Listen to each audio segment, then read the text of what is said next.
Righto, folks. An extra little introduction here before the introduction. Now, a little bit of audio gremlins in this episode, particularly in the first sort of half an hour.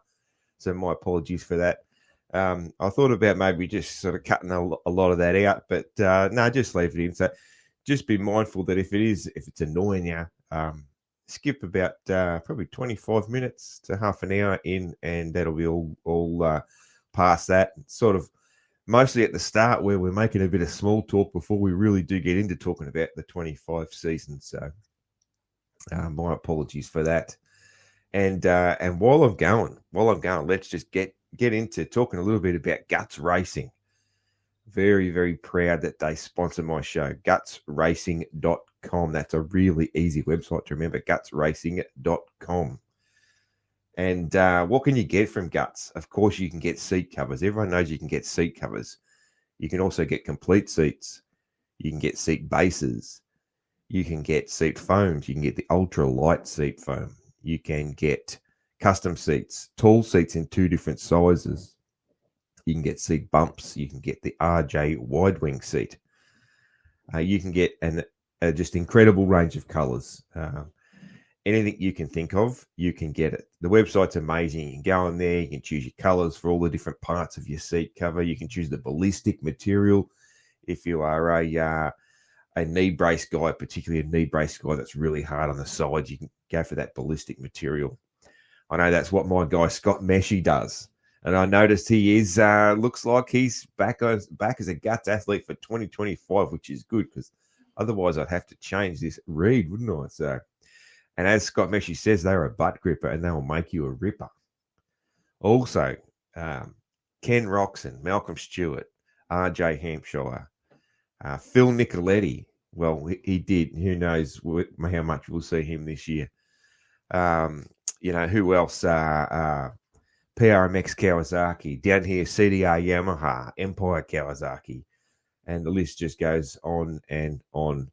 And countless privateers, riders all over the world. Kaiser Wolf, world champion on a Guts seat cover. Get around it. Gutsracing.com. That's a really easy website to remember. Gutsracing.com. All right, guys, let's get into it. And let's get this Christmas episode started. Cheers. Righto.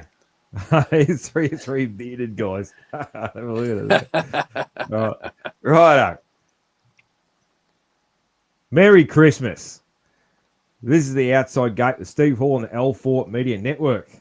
And for show 72, we're doing a Christmas show. We're going to have a few drinks. I'm going to apologize in advance for my language and for any sort of inappropriate comments or inappropriate topics that come up, especially once I've had a few drinks. And we're also going to, a bit like I did last year with my... So last year I did this show with my friend, my good mate, Captain Gingerbeard, my fellow Aussie. And he is a shout out to him. He is proudly, and we're very proud of him, 7 months sober just a few days ago. So definitely wasn't going to ask him to come on a drinking show again because very supportive of his life change. Yeah, but I've got a couple of my American friends on the line. We've got an Ohio. What do you say? Ohioan? Is that what you say? An Ohioan? Yeah. And yep. And an Arizonian? And an Arizonian? Yeah, sure. Is that it? Yeah. Yep. So, my mate Tom from Ohio and my mate Kyle from Arizona. How are you, dudes? We're hanging in there. We're living the dream, right? That's it. Yeah, I'm stoked for the new year. Stoked to see Eli back up at pace this coming year. It's going to be a good season. That's it. I'm ready for the season to start, that's for sure.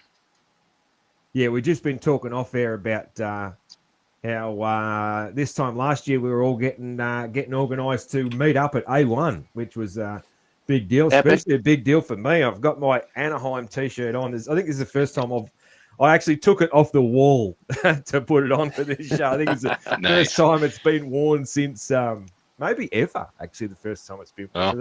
I think it came home and went straight on the wall. So I'll only wear it for these few hours, and I won't sweat it up or anything, and then I'll put it straight back on the wall. So we've actually got a bit of a very mild day today.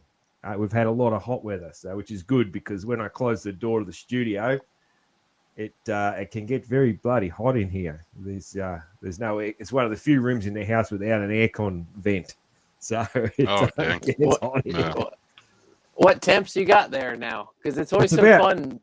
Yeah, in Celsius, it's about 25 today, which is like perfect. Like if you could order weather, you'd order 25 and sunny in Celsius. So whatever that is for you guys. Well, we're pretty close to 0 Celsius here right now. Okay, yeah, we got some snow and some rain out there, so in between, it's kind of not sure what it wants to do yet. Yeah, we've just come off having some really hot days, so yeah, it's just nice today for the Saturday just before Christmas. Well, talk about over here. So I think I moved just recently moved out to North Carolina on the east side of the U.S. And tell you what, humidity versus dry, both in the heat and in the cold, makes a huge difference. It's crazy. So it's probably like 40 degrees Fahrenheit out here, which is fairly close to 0 Celsius. But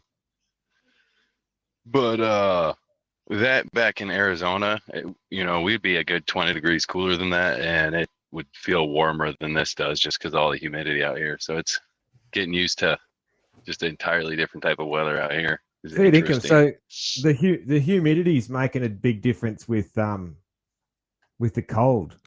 I always think of the humidity making a difference with the heat, which it does. There's parts of Australia where you have, like where I am, is very dry heat, and then there's parts of Australia that's super humid.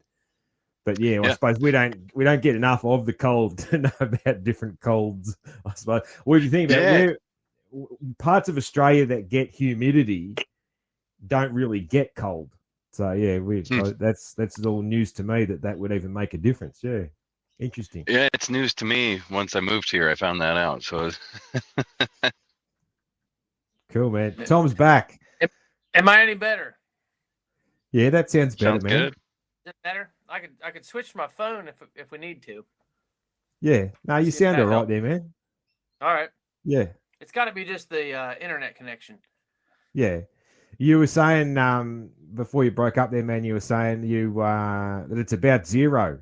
It's about about 0 Celsius here, and I caught some of Kyle talking about the humidity, and like today it was cold, and you could feel like the damp cold setting in before the snow and the rain. Yeah, and like it could be a number cold, but when that dampness sets in, it's just like humidity when it's hot. That moisture just makes it like, and Ohio's got both of it. And North Carolina's probably got you say North Carolina? Yep. Kyle? Yep. Yes, sir. It's probably got some of that too, but I don't know. But we don't have hurricanes and poisonous spiders and snakes, so that's or crocodiles or any alligators or anything, so that's our win, I guess. I don't know. Yeah. No, that's it. Yeah. Well, I don't have crocodiles here, that's for sure. They're well north of me. Well north. But but plenty of snakes and spiders, I guess. Yeah. Yeah. Well, you talked about the one in your woodshed, and that's enough to scare me. I got enough stuff laying around that like picking up a board and finding a snake would just freak me out. Yeah, you just it's just what you grow up with, I suppose. You just grew up in the summertime. If you're in the summertime, you're out the bush or you're on a farm or something like that. You just careful where you stick your hands and where you go. And you're taught to walk around looking at the ground. You're walking out the bush or something in your thongs, as we say, in your flip flops, man. Like you look at the ground. You don't just sort of wander around, looking at the trees because you don't want to step on something. But like there's a lot of venomous snakes around, but you don't see them a lot too. Because they stay away from you. they're sneaky buggers. They're shy, yeah. So, you could have one in your backyard at any time. You're probably not even going to know unless you see him crossing from one garden to another garden or whatever. Or, yeah, it's all the biggest worry with them here. It's really just a bit, you worry about your pets or little kids that aren't too little to know what's up, So yeah, it's not it's not too bad, man. But yeah, we don't, as far as natural disasters and stuff, man. We don't have anywhere near as much as what you guys have in the States with hurricanes and tornadoes and earthquakes, fucking earthquakes and all that, man. Like we have earthquakes, but like way less. We're not on a big fault line or anything like California is and that. And but we do have. You're selling me on moving. We have pretty serious bushfires, though, for sure. As good a bushfires as anywhere in the world, or as bad a bushfires. I know those too damn well, and and we have floods and that sort of thing. Up north, we get cyclones, hurricanes, and that sort of thing. Yeah, for sure. Up sort of our north meets the tropics, like your south meets the tropics. So you get those sort of things. But yeah.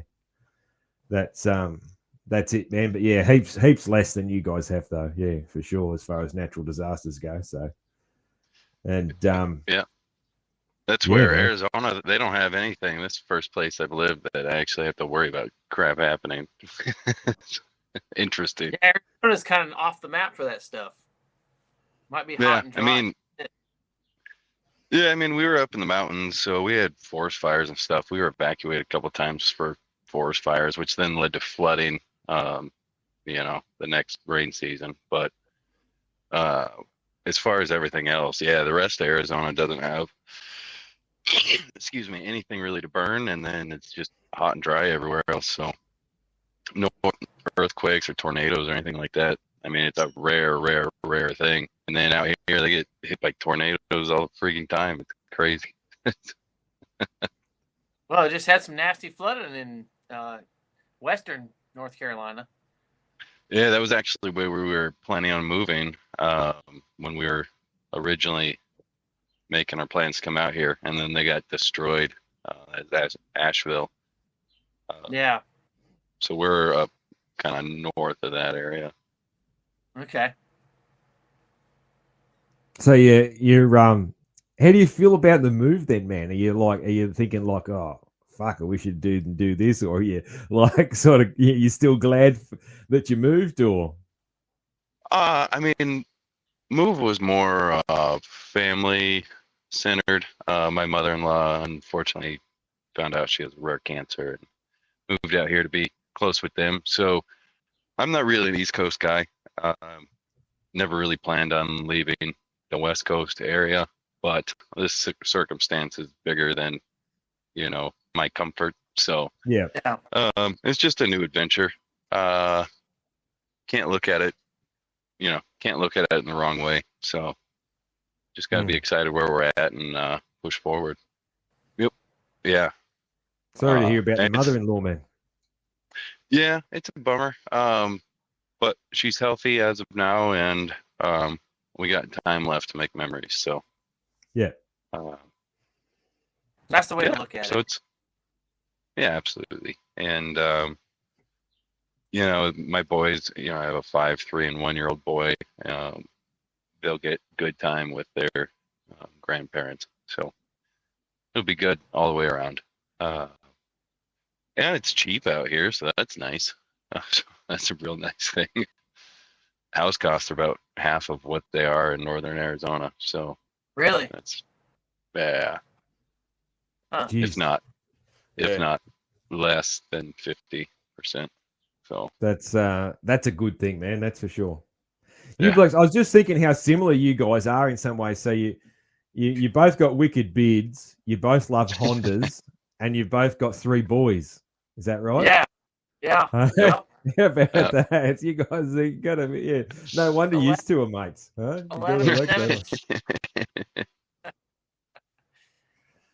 11, 7, and what?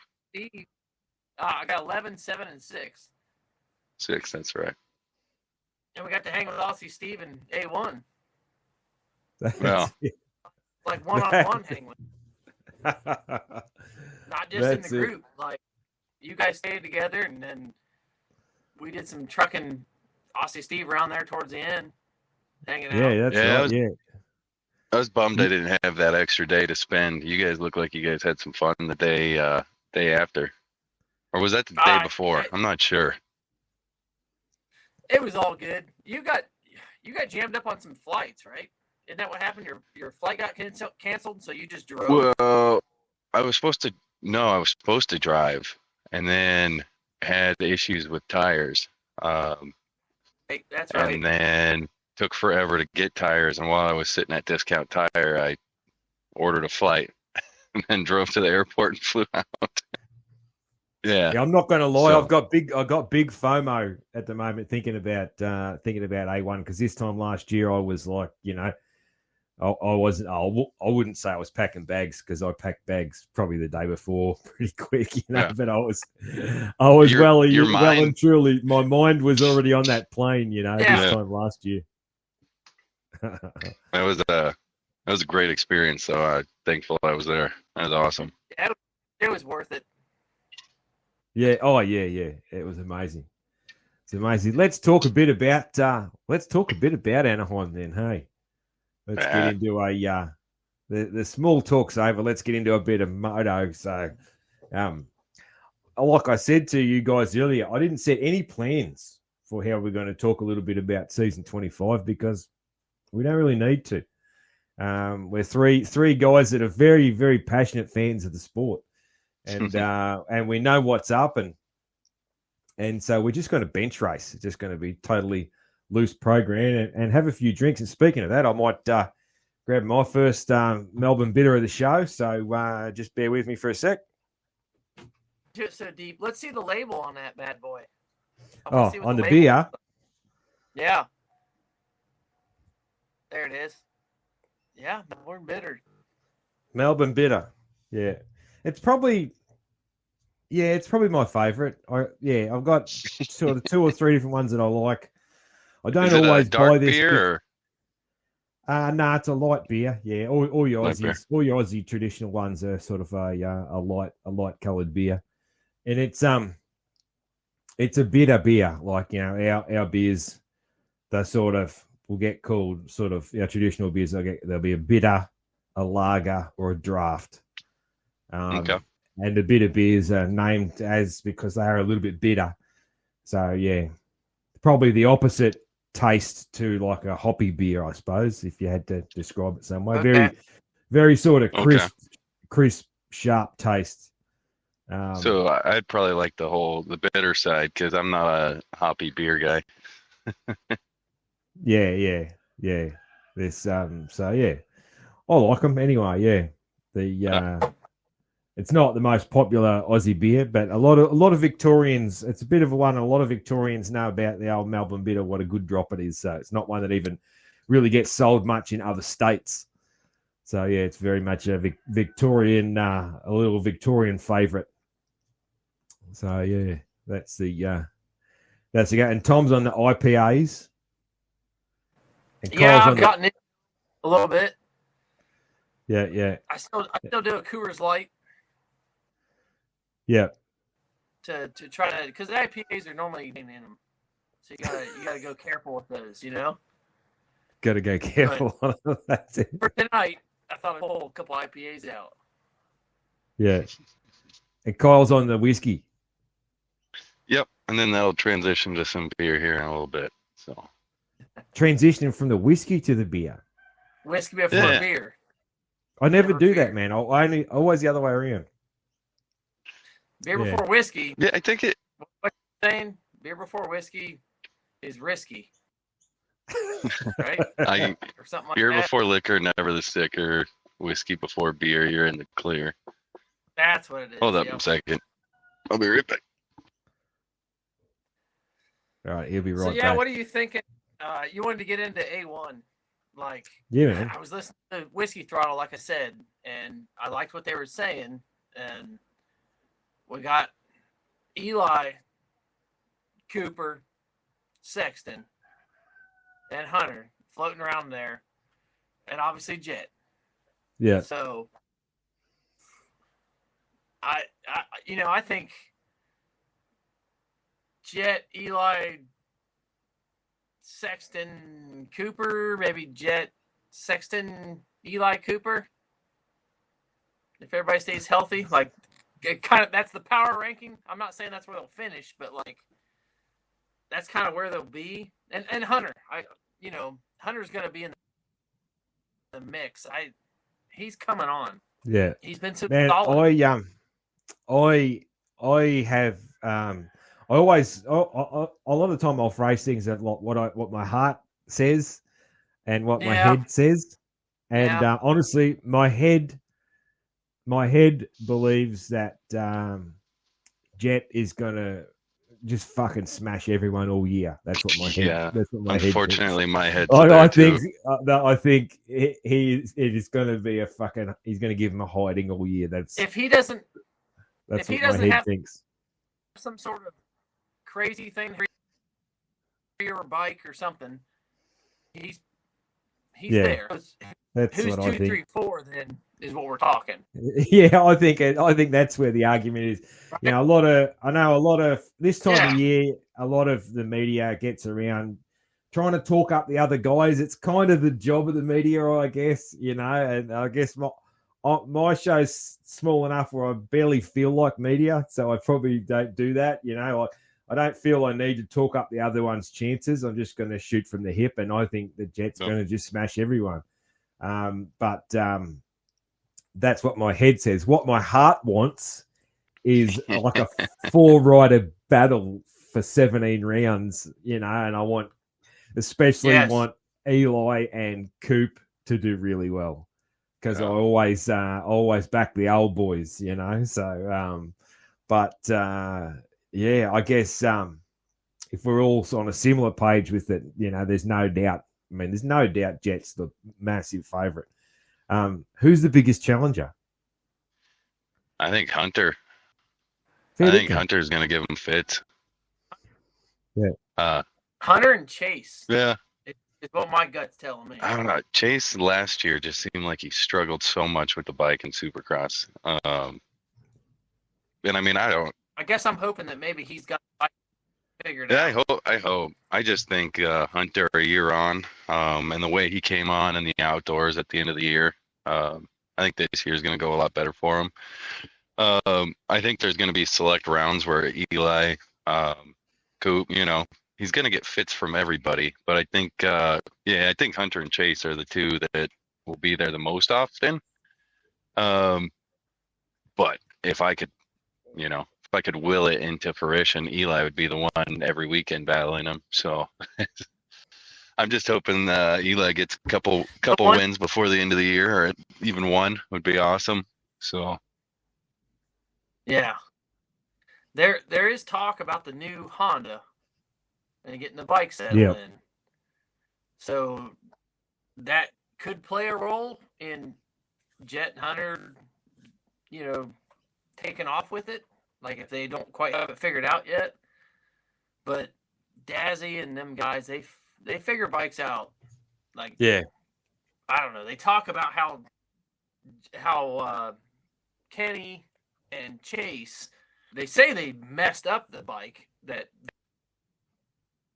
and Hunter came into, and then those guys figured out what to do to fix it. But like, you can't. But I think Jet and Hunter and Dazzy can figure out how to set a bike up, and so maybe it takes them a round or two. And those guys are so good, they're just going to come out there swinging, I think. Yeah, I think it's unfair to. No, go for it. Go. I think it's unfair to say that, for them to say somebody else set up the bike wrong, because people ride different, need different things. I mean, Villapoto, his bike wouldn't work for the Lawrences, but I would say, pound for pound, Villapoto is one of the best there ever was. You look at RC, his bike was ridiculous at times, and he was one of the best there ever is. So there's ways around the bike. And I think Jet has that talent to work around the flaws. Yeah, I think it might play a small part. I think getting that nearly said 15, that 25 Honda dialed right in. It might make a little bit of a difference, but I think it'll make more of a difference for Hunter, because I think Jet's just gonna, if anything's not right, he's just gonna overcome it and just figure it out. Ride through it. He'll ride through it. Yeah. Whereas Hunter probably needs everything lined up a bit more exact, to because he's, I think Hunter's sort of in that, he's in that group of who's next, to mine, like that group of who's next, who else could win, who else could challenge. I think Hunter's in that group now, but if the bike's not quite right, it might be hard for him to elevate out of that group and be the second guy. But when you think about it, so the Yamaha should be well and truly sorted out. So that's good. Eli should have his body pretty well sorted out. I think there was a lot in his body last year. Like it takes a long time to get. You think about peak Eli. He went for several seasons with no injuries, and he was stacking pre-seasons on seasons on pre-seasons on seasons, and he just incredible shape. And then he's on the couch for months, and I think sometimes, especially at his age, it's probably taken till now, and he's been talking it up how he feels leading into this season like he felt coming into 22, where he just feels absolutely primed physically. So 22 was a very good version of himself. That's probably the best one we've ever seen. Yeah, well, was 22 Eli. That was incredible season. So I can see an older body taking longer to come back. Yeah, for sure. Yeah, yep. And then and the thing with Coop, like I was in the stands. I saw Coop crash in Melbourne. He fucking didn't look good when he got up. So I reckon there's probably a bit. There's a bit more to that than what's been led on. Like yeah. Stuff like that might be like they're keeping it hush, but that rocked him pretty good. The way he was cradling his arm, is not the way you just cradle an arm that's just bruised or sprained. Like we've all seen that a lot of times. You've seen that thing where you're cradling one arm with the other. That's usually because something's at least cracked. That's something all cracked or dislocated or whatever. You're supporting it. Yeah. Yeah. So, and he's a tough son of a bitch. So, like, that was really, that was devastating. Trying to talk like it was a concussion thing. But you saw him holding his arm. Nobody's mentioned that. Oh, yeah. Yeah. He probably rang his bell as well. Like, that. Yeah. But so it's who is next? It's hard to say. Like, Hunter didn't look great in the preseason races compared to remember last year. We're looking at Hunter's Paris and that, and we're just like fucking wow. Like he's like he was right up Jet's clacker in the preseason races. This one, Paris, and he did win in Melbourne eventually, like he won, but compared to Coop and compared to his brother early on in that qualifying in the first race and all that, like he was well off. He was well off, especially well off his brother. So might be a good thing for him though, because last year he came out, after everybody talking him up, and he didn't even make first main of the year. So true. Yeah. Yep. Yeah. It could be it could be a good thing. Yeah. You never know. And working up into it. G'day. There's Lincoln. Hey, Lincoln. How are you? Hello. Good. That's the way. Who is your pick for? Who is your pick? Yeah, popping. Who is your pick for second? Who's second? now that we were talking about it, it's just tough. I think second championship's going to be a very good battle. I think that's where the race on the track's going to be for the most part. Sexton's got a year on that KTM now. He's got a year on that bike now.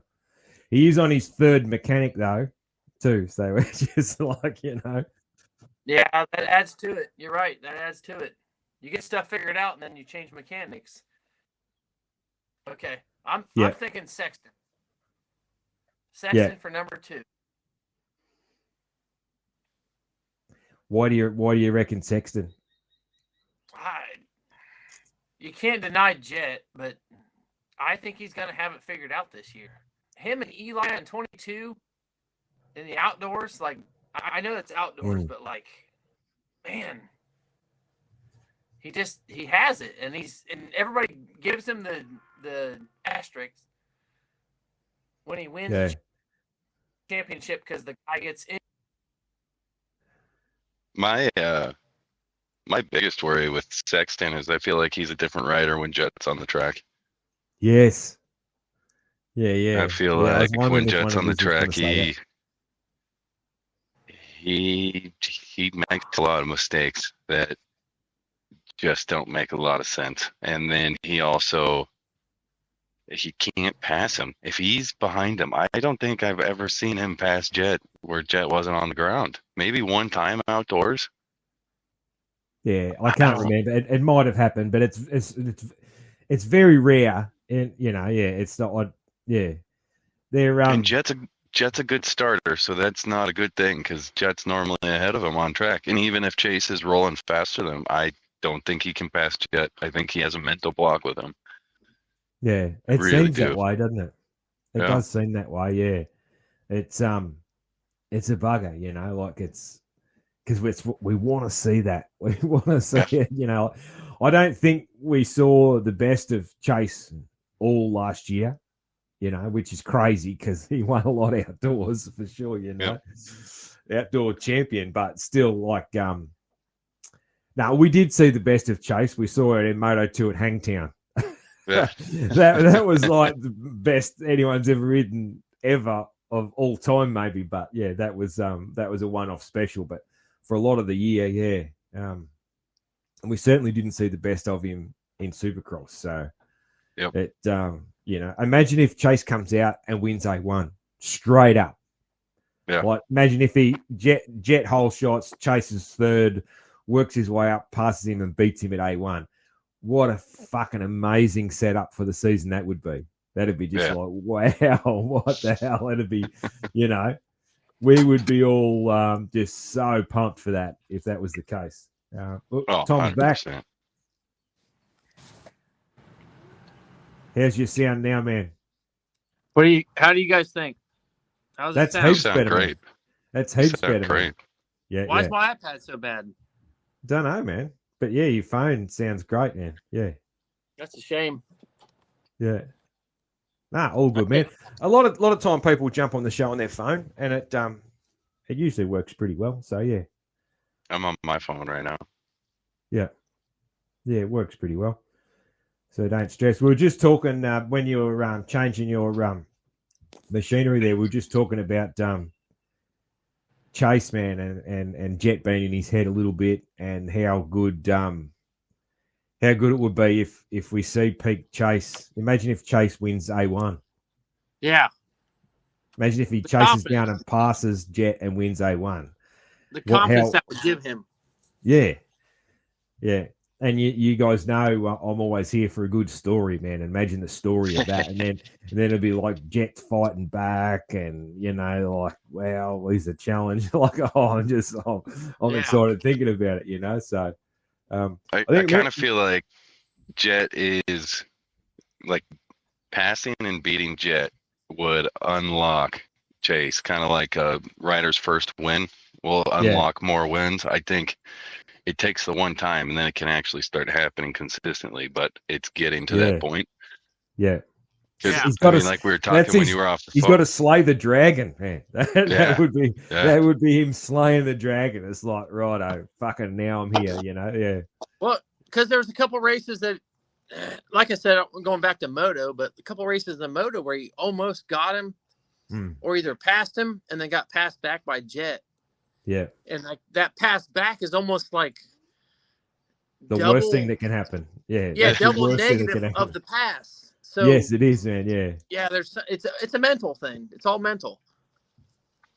Yeah. Does that come from like Jet riding with Hunter, and then always passing his big brother?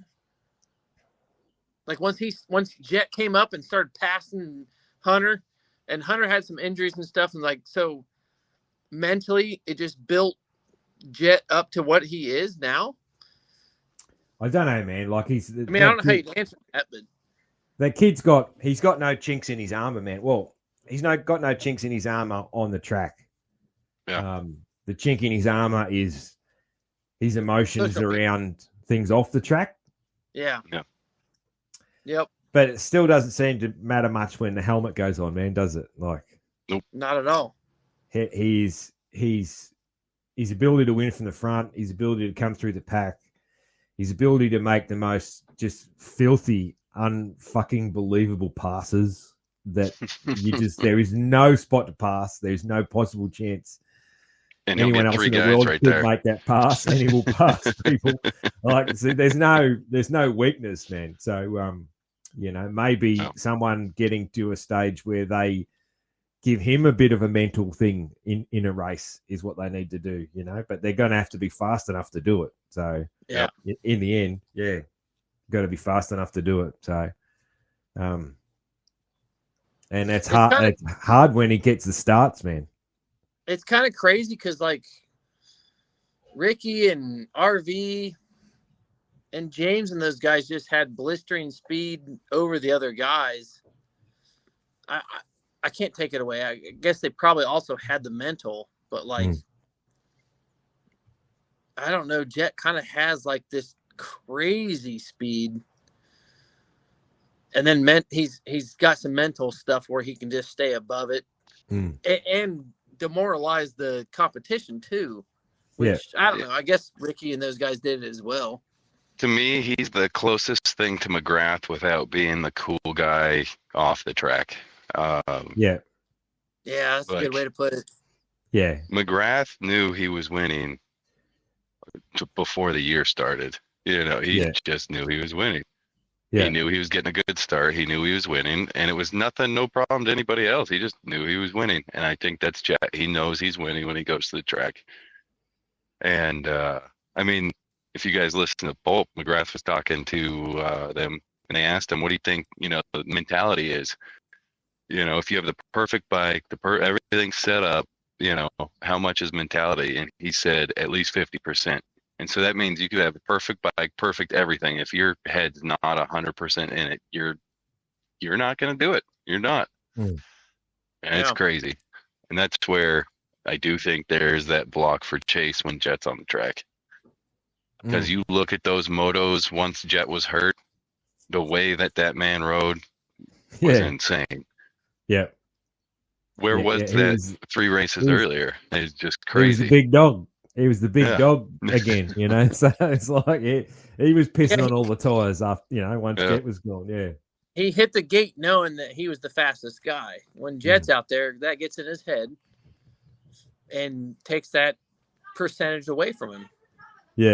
It's that makes sense. Do you think some of that came from, as you were saying that, Kyle, like McGrath didn't have social media. Yeah. He's riding with most of his competitors when they're free riding out in the hills. Yeah. So you think he was out there riding and he could just feel, I don't know how to say it. He could feel that he was better than them just free riding. And so when he lined up, he knew he had it. I think modern day. I don't know. Things have changed a lot for sure.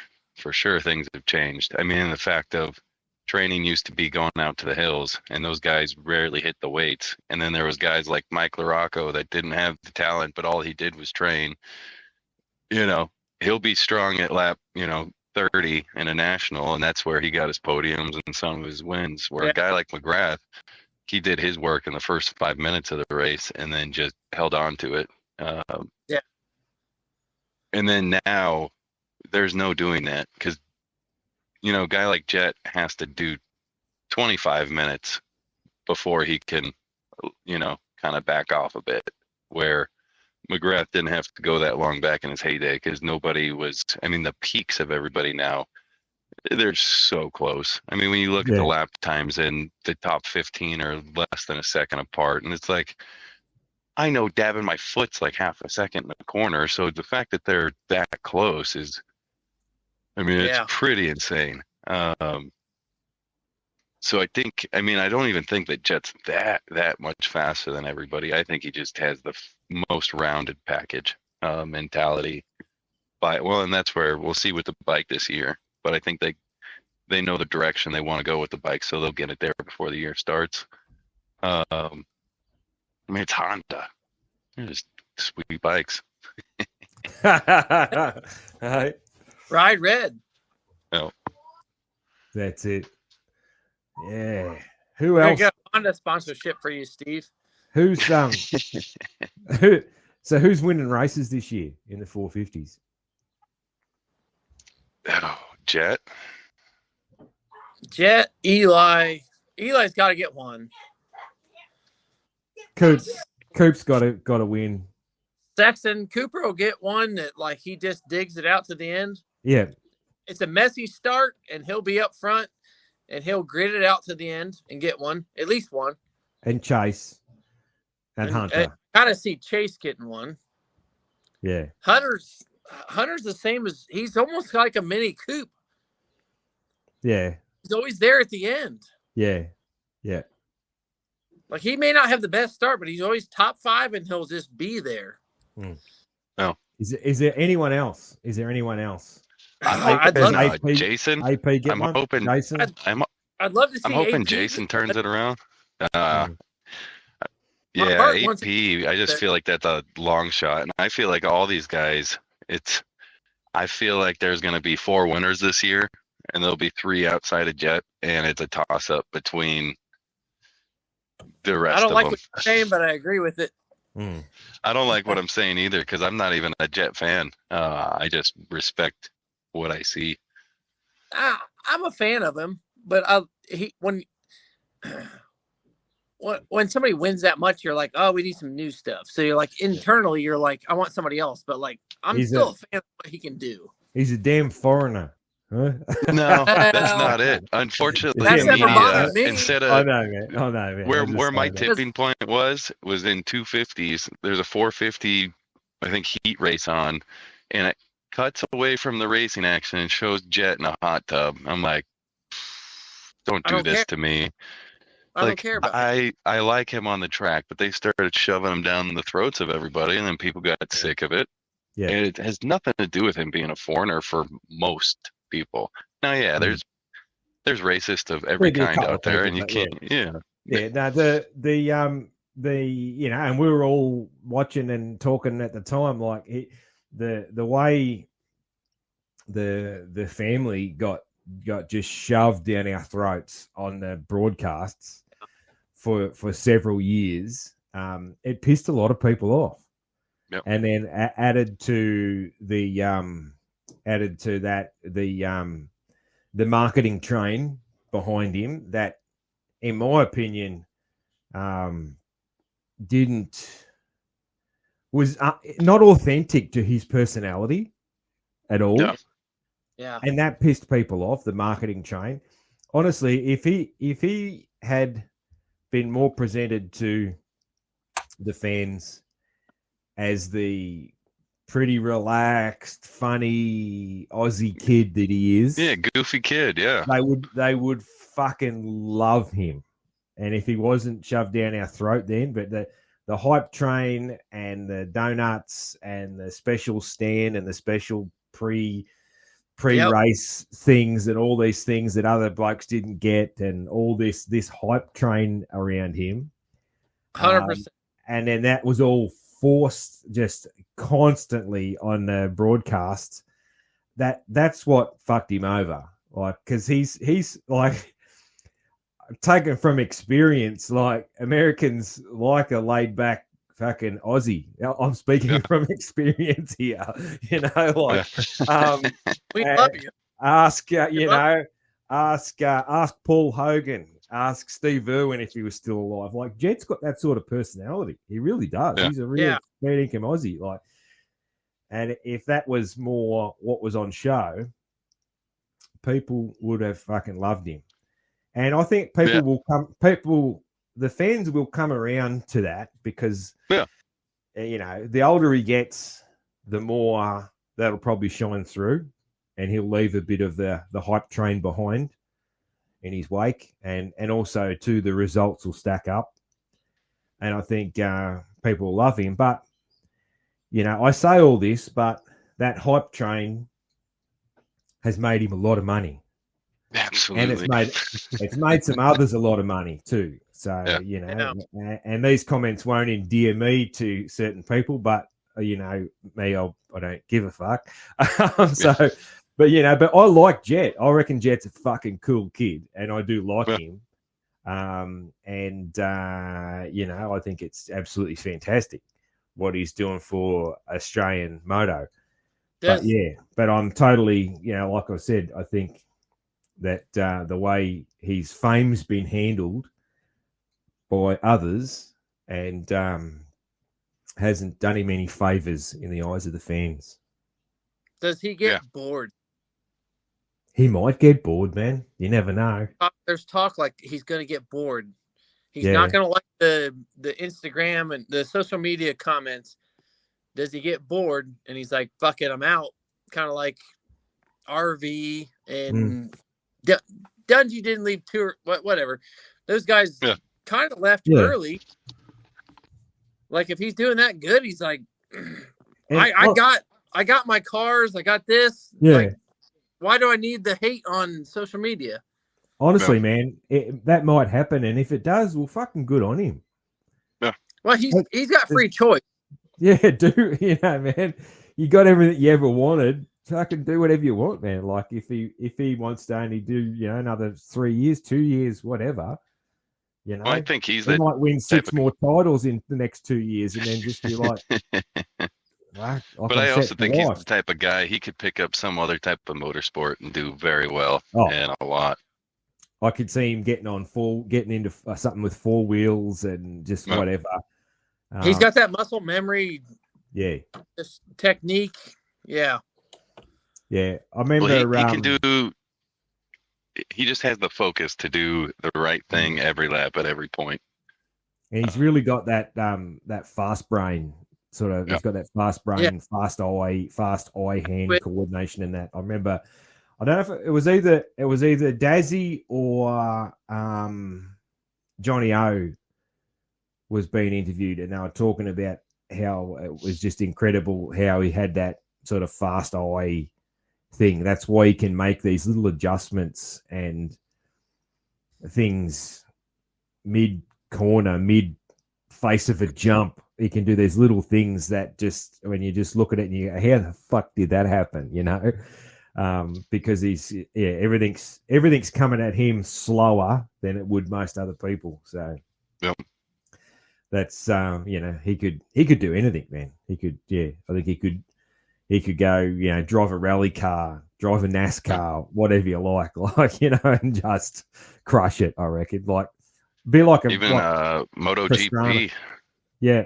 He could be like Pastrana, just jump in anything, do anything. Jeff Ward, you know, was the same, just whatever. If Pastrana could just, I don't know.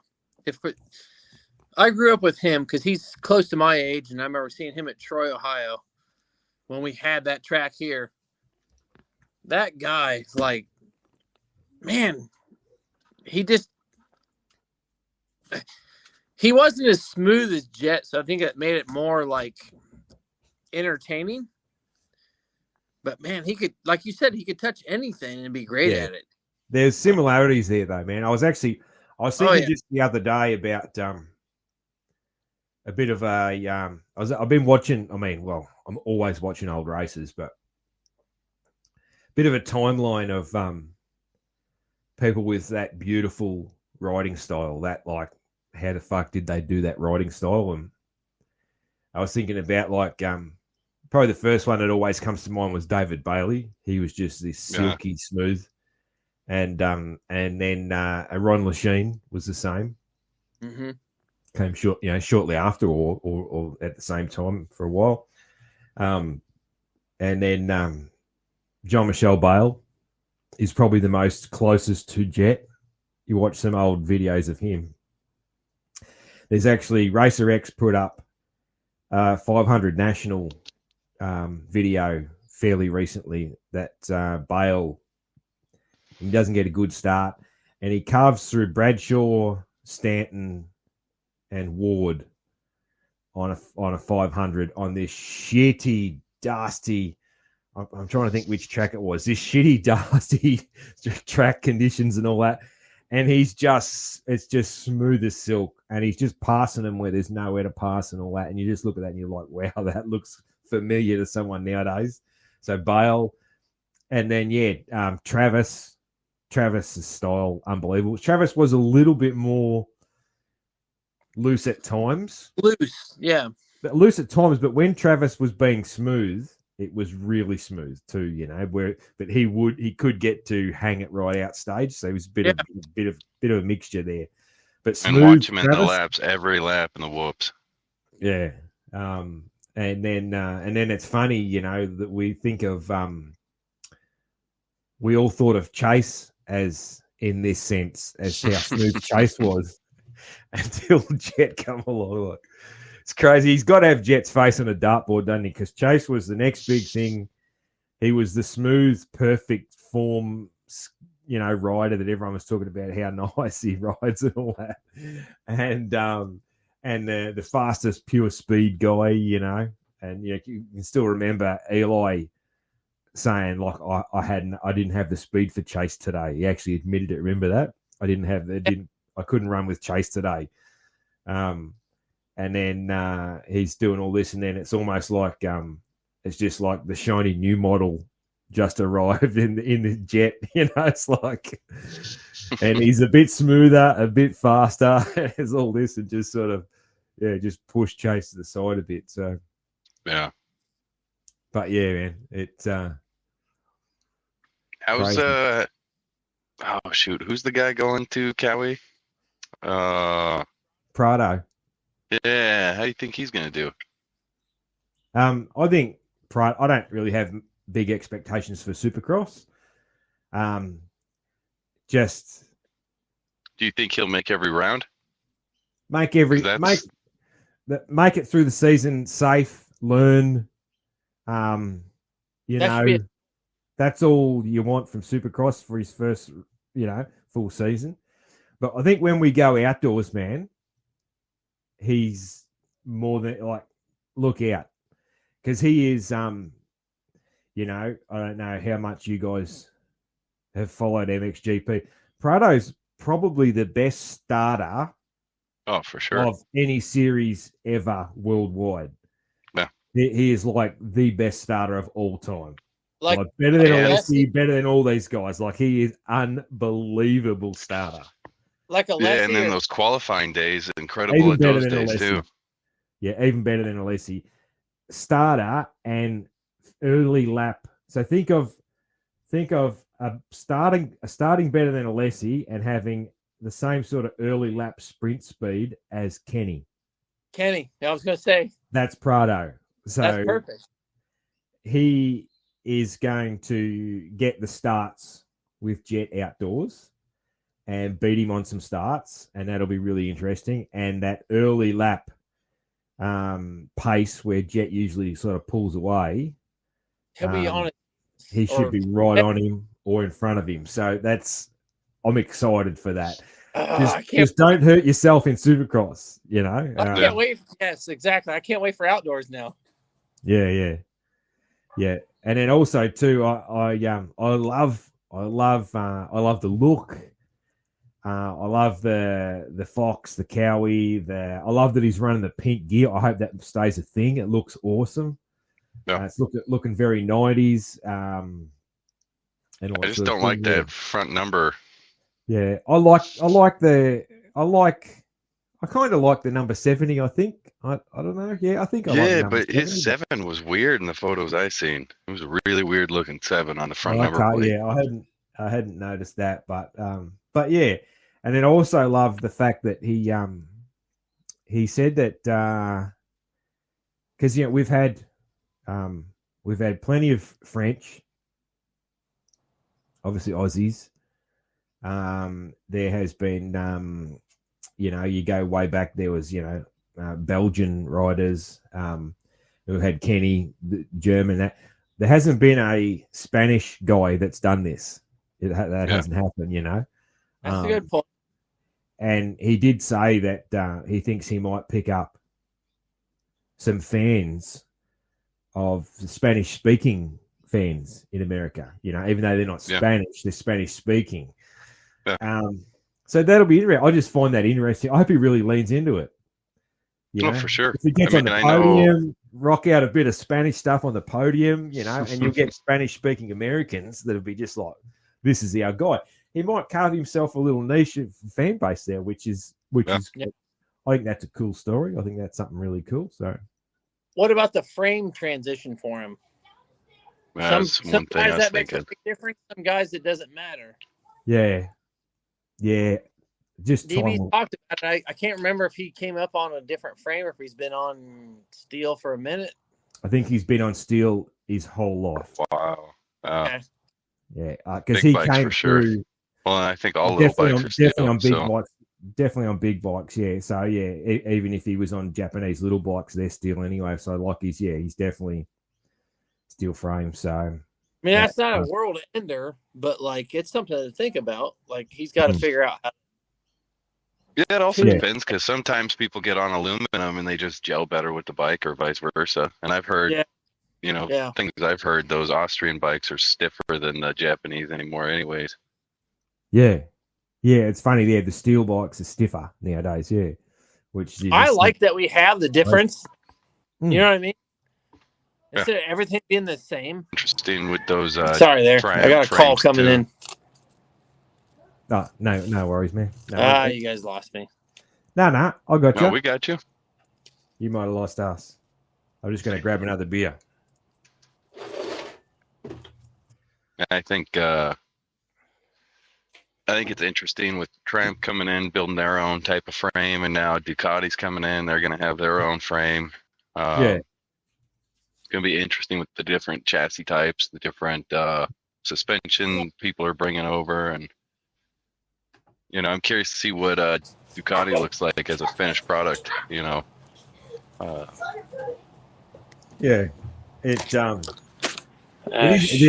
Ducati. It's a very interesting thing. Yeah, like who knows what's going to happen there. That's I'm that's even a different type of engine. It's just a different type of bike.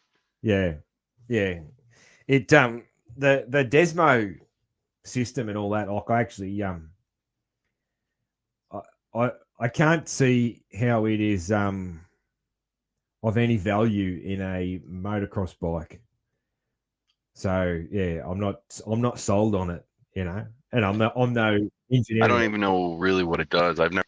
Well, basically, they don't have valve springs, so the actual valve is opened and closed by a lifter / cam / follower, whatever.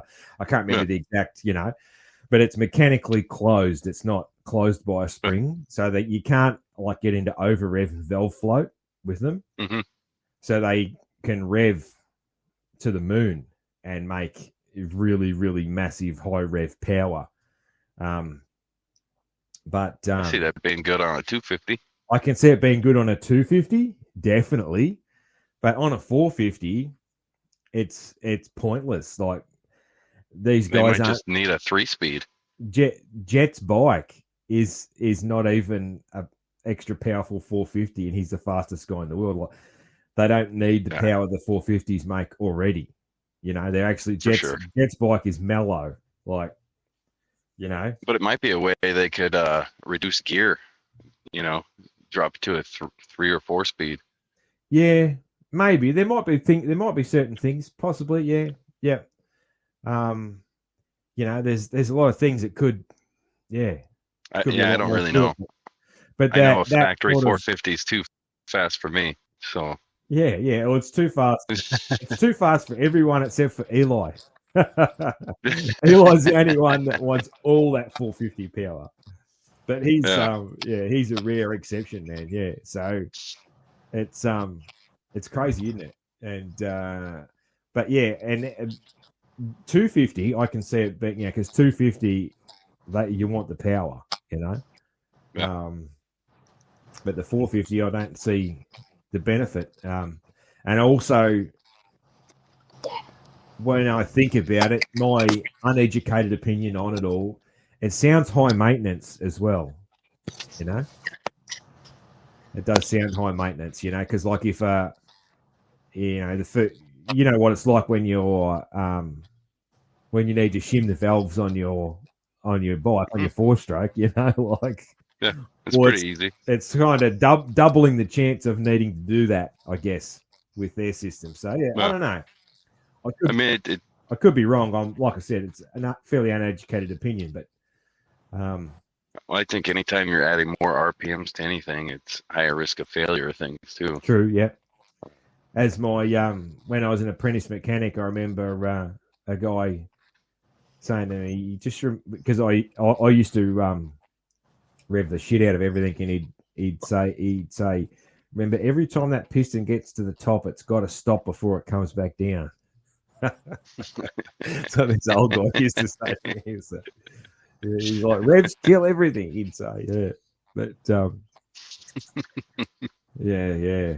That's it. You back, Tom? You can hear us? Yeah, sorry. I got a phone call and it jacked up the stream. I had to restart it all. Nah, all good, man. Space. My sister actually called me, so. No worries. That's the problem with the phone. Yeah, That's why I wish my iPad would work. So, were you guys talking? There you go. Were you guys talking Ducati with the RPMs? Yes, man. Yeah. Okay. Yeah. Now they got that crazy valve train where it's like it's not valve springs, right? Yeah. It's mechanically I forget closed. what it's called, but it's Desmotronic. Desmo system. It's mechanically moving the valves. Yeah, Desmotronic. When I hear that, it makes me think of it sounds like a name of like a 90s dance hit, like remember there was the 90s. Remember in the 90s there was remember Technotronic.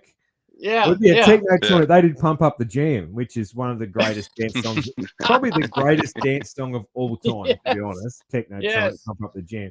Yeah. So when I hear that, that's what it makes me think of. It's a Desmotronic. Has anybody seen? Just hear the DJ running out. Here's the latest from Desmotronic. Has anybody seen actual engine information or whatever from that engine? Or is this all hearsay still? I think there's been some pictures floating around. Okay. Yeah, it's legitimately the cam is pushing down and pulling up the valve. It's not a spring. Yeah. No valve springs. I don't know if there's lifters or followers or whatever. There's basically there's something mechanically closed. Yeah. Which is kind of freaky. And the other freaky thing with that is, I think, if that gets out of adjustment and you're revving the pick handles out of it and it's closing too hard, isn't that going to like pop heads off valves and just grenade engines and like so that yes, because like that's if it's pulling it closed too hard, if things wear and there's a lot of things like that. But I would think you now need a clearance on the going open and also a clearance on the close, right? You need two clearances. From my knowledge, you need a clearance on the close or some sort of preload. Like, is there some sort of tiny little like cushion spring that, like, when it pulls closed, it's got to pull enough to allow for wear, or like, what if these things are out in the middle of a moto and they start wearing out to where they're not closing tight enough by the end of the moto and they're popping and banging? Yeah. I don't think closing tight enough would be a big problem because, I think I don't think that'd be a big problem. I think if they were if they were closing too tight and putting pressure on the valve head, I reckon that's that's what I mean. Like, that's Yeah. It's an interesting one, but it's cool, man. It's cool. Another brand. I'm all for it, man. I love And it. the technology. Yeah, new technology, something else. Oh, for sure. You want the technology. We can't close our eyes to it. We want it to come in. Yeah. You just have to control the rate it comes in, and like they've talked about the communications back with the team and stuff on the bike, and having all the computer on the bike, and like telling a team and like if they can do that or can't do that, or you know what I mean, like the live talking to live them, feedback. You mean the rider being able to talk to the mechanic during a race and that? Is that what you mean? Well, that, and then also Like them a comp system. Them be able to read the bike while it's on the track. Yes. Yeah. Okay. Yeah. Like, so that gets like, that's awesome. But at the same time, it could present problems for somebody that can't afford that. You know what I mean? So it's like, if you can buy it off the showroom, that's fine. But like, as soon as it becomes like only Star gets it, or Honda and Kawasaki, like, that's when it gets to be a problem. That's one issue with our sport, because it's like, we want to keep it an everyman sport, because there's those great stories where these guys go and buy a stock bike and they get points, you know, in the national or Master Pool. But at the same time, those works bikes back in the day were works of art, and I wouldn't mind seeing that for the premier class. Keep the 250 class, you know, rules, 450 class. Make those things beautiful again. Yeah, I mean, they're beautiful now. Don't get me wrong. Yeah. But those full works bikes where they were customizing every little piece they needed to for each rider, you know, they're just different back then. Yeah. I don't reckon the manufacturers would probably even want to do it though. You know, just with the cost. Because back in those days, you know, like, I mean, Honda was at the forefront of that, and that's back in the days where old man Honda was just basically we wanted to win. We win. What we do is win, and you just do what we need to do to win. Like he was open checkbook. Yeah, there was for racing with old Sacroio. Is that how you said his name? Sacroio, I think, or something like that. Old man Honda, his philosophy was with motorsport, we win. And he fucking did. Like, they won everything in his day. Yeah. Like, they went into, we're going to have a go at Formula One, and we're going to win. And they did, you know, everything. They had to, you know, road racing, motocross, supercross, everything. Honda wins. So he would be, he'd be rolling in his grave knowing that the Honda Moto GP bikes are the slow bikes at the moment, you know, like he would be rolling in his grave. Yeah, I was talking to my Honda dealer mate about that the other day. Like, the fact that the Honda road race bikes are the slow bikes and they're struggling with horsepower is just unheard of, unfathomable in the old days, you know? Yeah. Because they would try different cylinder configurations. Like did you guys see the one that was it was like two cylinders next to each other? It was a U or like an oval shaped piston. The oval one, I remember the oval one. That was a concept. They tried all kinds of crazy stuff.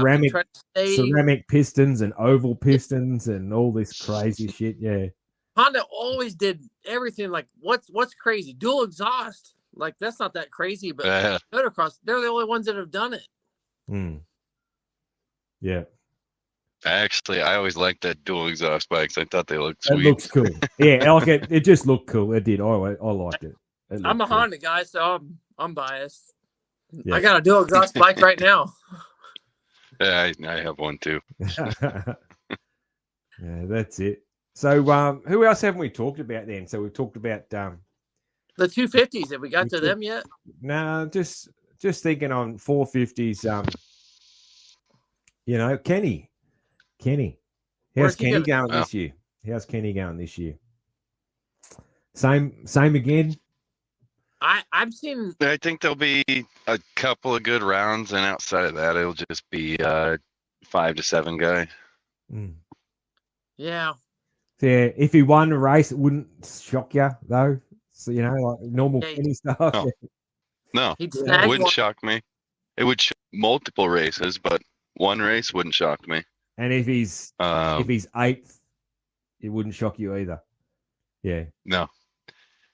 I mean, he's getting to the age. He's on a bike. He's had enough injuries that it's like, the fact that he's still out there is cool. And the days that he shows up, he can give anybody hell on the track. And the days that he doesn't, he's still an easy top 10 guy. Yeah.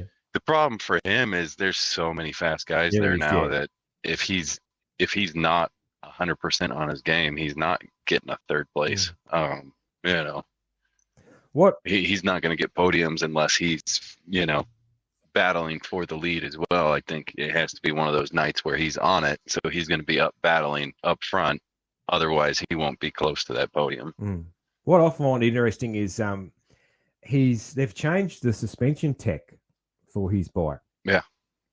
Because I thought he was real happy with the last guy. That was the guy that was Chiz's mate and had his own small workshop in Florida or a hip in Florida or Georgia, wherever, it doesn't matter. Yeah, I don't remember the state, but his local bloke, and he got the gig, and then he was Kenny's guy, and Kenny loved him and all that. It was a really good story, and then they've changed. So I don't know why, but but Kenny is sort of known for being fussy, so maybe Kenny decided he wasn't the guy, or maybe that guy in his little shop it was too much. Maybe it was too much for that guy. Like, maybe he didn't want to travel anymore. You don't know. Trying to run his own little business. Maybe it was too much for him. I don't know, but that's a bit. I don't have too much on Kenny other than he didn't look great in the off season. He did win a race at the last round the World Supercross and that, but that track was so did Vince. That track was a fucking arena cross. That was pretty shit. It was cool, but that was not a Supercross race. That was an arena cross with Supercross riders. That Abu Dhabi thing, it wasn't. It was entertaining to watch, but it wasn't. That was no indication on. And there was no, you can't judge any form lines off that. Do they not have the stadium over there yet? Is that what it is? They had a stadium, but it's really small, and the gap from the start gate to the first corner was 20 yards, Kyle, if that.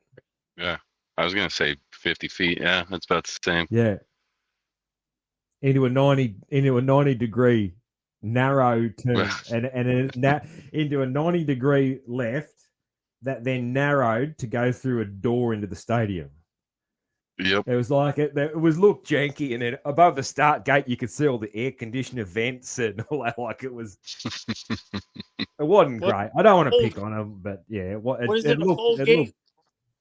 Was it a full gate wide, or did they have double stacked? Nah, it was single gate, but it wasn't.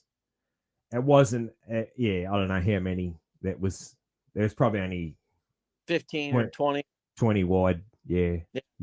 But it was still, I reckon, every start there was carnage at that first corner, and and then you're literally through the door into the stadium, so it narrowed right down. They had padded, basically sort of like, I don't know, padded things so you didn't crash into the wall of the stadium and and then in, and it was very tight and all that. Like it, it wasn't great. Like the rhythms were jump and you're out, and it looked like an arena cross, like just basically simple as that. It looked like an arena. I've been watching a lot of arena cross, and it looked just like an arena cross. So anyway, cool. Anyone else in 450s? We got Beta. We haven't really touched on AP, but I feel like AP is just going to do status quo. He's going to have exciting nights. He's going to be a top 5 guy.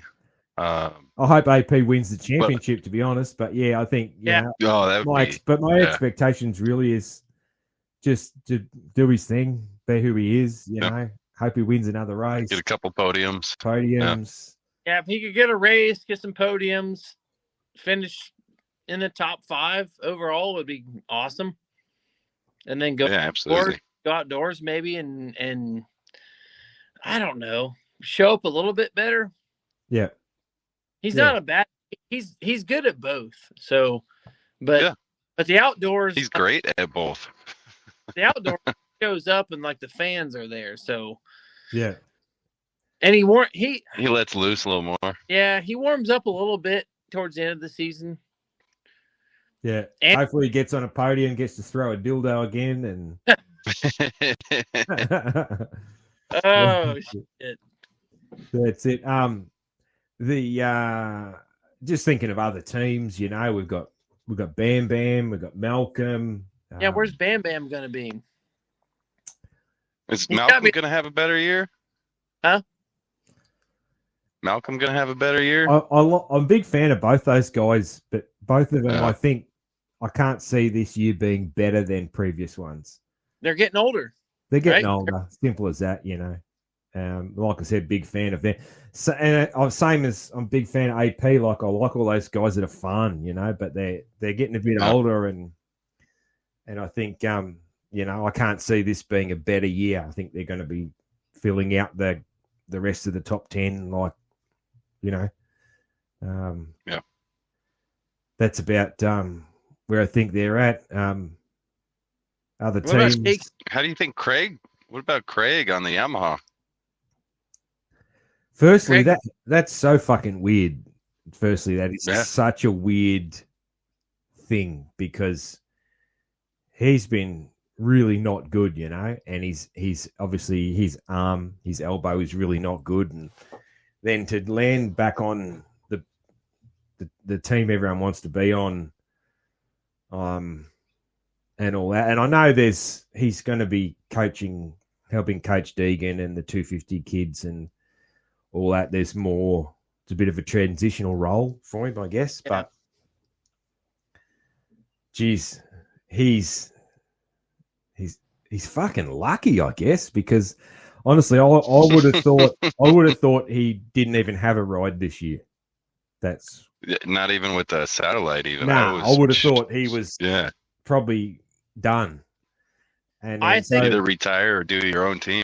yeah, I think some social media presence that he has yeah, and the connections he has personally with people is what's kept him going. I think his relationship with Deegan is what's done it for him. Yeah. Yeah, DB's talked think- about this. Like, if you're not flashy in your racing or riding, you need to have it in your social media Hmm.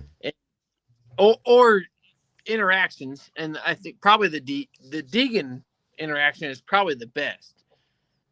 Like, Yeah. obviously, Yeah. because there's how many videos of Deegan and his kids hanging out. Like, Yeah. that's gotta make a point, right? But yeah, I mean, Craig, like, I don't know, like if he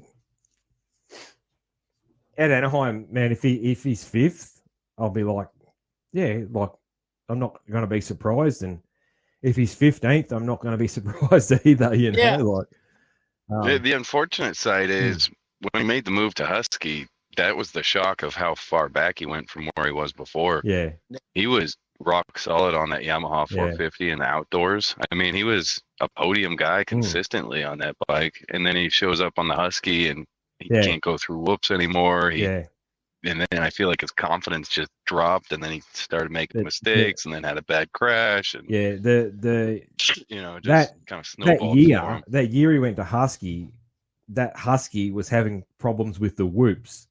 If you remember, even Malcolm had trouble with the whoops, Yeah, and so it's two of the like best guys in the whoops he's- can't get through. his biggest strength got taken away from him.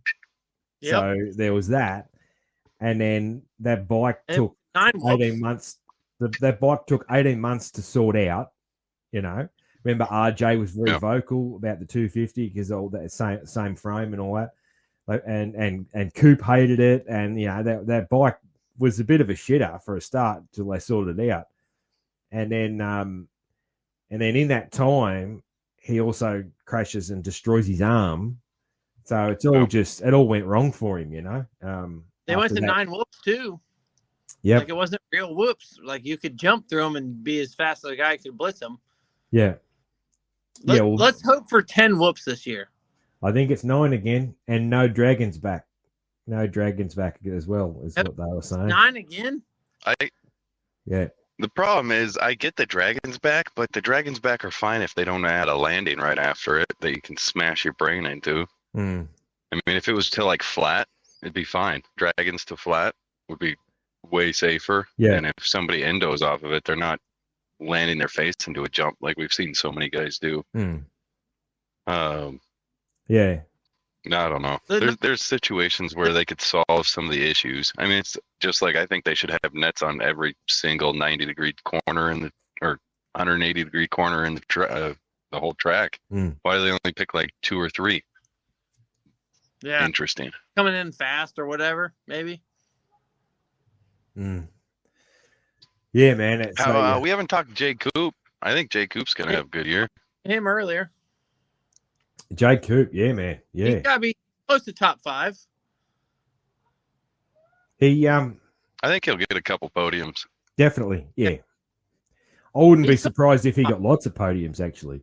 But I'd be surprised if he won a race. I'd be very surprised. But I wouldn't be surprised if he was on the podium 6-7 times. That wouldn't surprise me. Yeah. Or won some heats. He'll win some heats. Yeah, for sure. Yeah. Oh, easy win heats. Yeah. Yeah. Yeah. And some fast laps. Fast qualifier.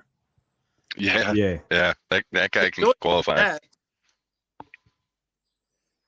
I mean, he was showing that in outdoors once he was getting comfortable. That's amazing because he does both. Yeah. He's a guy that can do both. And sometimes we're talking about a guy that's good at here at Supercross and a guy that's good at here at Motocross. Mm. He can do both. Absolutely. Yeah, I think he's one of the more underrated guys actually coming into the season. He is, man. He's always underrated, though. Jay Coop's always underrated, isn't he? I think it's because he's quiet. Vaccinations. Yeah. Mm. All right, guys. What did you say? His motocross. Something about nations? Yeah. Yeah. Everybody was like, "Why did you pick him?" And then he fucking won. And then he wins. Yeah. That's it. It's like, all right, guys. I'm going to. I got to do a pee break. That's one of those things where we're doing a drinking show, and you're an old bloke. You got to go to the toilet, Absolutely. and then we might get into the 250s. So, okay. So we're gonna pause for a second. Nah, just leave it running, man. I'll just edit it out. Yeah, it's all good. Okay. Well, I was just asking. I'm gonna go grab a couple beers. Yeah, man. I'll be right back. Righto. We're back from a pee break, and Kyle's grabbed a couple of beers. Tom's grabbed another IPA. I've had my old man toilet break that you have to have when you're nearly 50 and you're drinking beer. And we're going to talk some 250s now. And the 250s, it's all about one man, isn't it? That's all the talk is about one man. And, a bit like with the 450s, all the talk was about one man at the start, and it's the same with the 250s. Our boy Hayden Deegan, hey, the entertainer. I think we're all Deegan fans. I know I certainly am. Honestly, I hated Brian. I was not a Brian fan. I was not a Metal Militia fan. But Brian, you couldn't be if you were a TP fan. That's right. And Brian, still, I look at him sometimes and I'm like, dude. But Hayden, I like everything. I like everything about it, to be honest. Like I love his smart mouth. I love the way he rides. I love the work he puts in. Yeah, I'm a fan. I'm here for it. I reckon it's awesome. Even when he says things that make me cringe, and I'm like, oh, dude, stop. Sometimes I'm just like, stop talking. But I still love that then because that makes me laugh. So, and honestly, I think a lot of what he does is not serious. Yeah, I think people take him too seriously. I think he has a lot of fun with the shit he gets. Oh, yeah. So, yeah. Well, I think that's where the crime's been done to Jet that, feel like Hayden's been more himself in front of the camera. Yeah. And at times he's definitely scripted. There's times he's definitely scripted. Yeah. There's time, When he was younger, I think he's whole... let go a bit of the script, I think. He's more himself now, I think, than he was, yeah. But we see such a diverse personality there. Where with Jet, I don't know. I feel like his agent has got him a lot of money, but also led him in different directions. I don't think were necessarily him. Yep. So, but yeah, Hayden's something else. Yeah. In the way he rides, and I have a lot of respect for the fact that he keeps going to all these different veterans and trying to learn the things that make them good, you know. Yeah. And try to apply those things where he, you know, because the kid's fast when he's on it. Those motos outdoors where, I mean, it reminds me of it reminds me of Eli Tomac as far as when he's just slamming the bike into the ground and making the earth move beneath him. It's, you know, it's so different than the Jet, but that's the thing I love about motocross is there can be a perfect way to ride. Doesn't mean it's the fastest way. Yeah. It's awesome. Cool. I've spoken about this on another show once. Can't remember exactly when, but how as far back as you know anyone can go, depending on how old you are.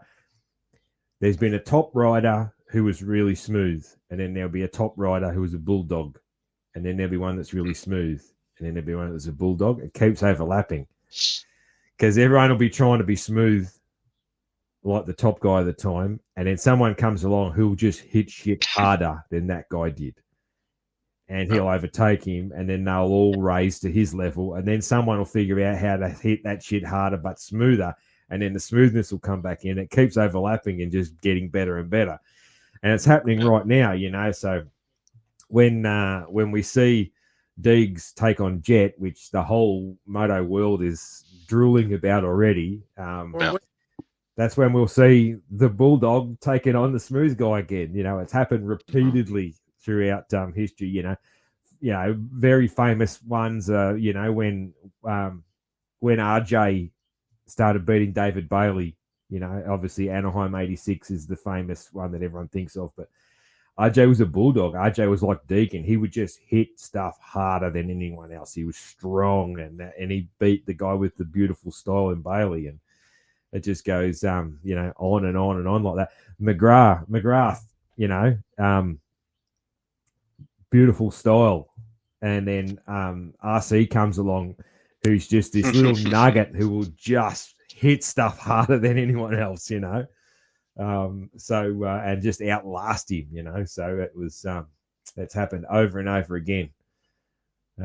It's throw in some bike changes, some technology with the bikes in the middle. Like you could ride this bike like an animal, or you smooth this bike, and the new one comes out. Like RC rode the two-stroke as long as he could. So did James Stewart.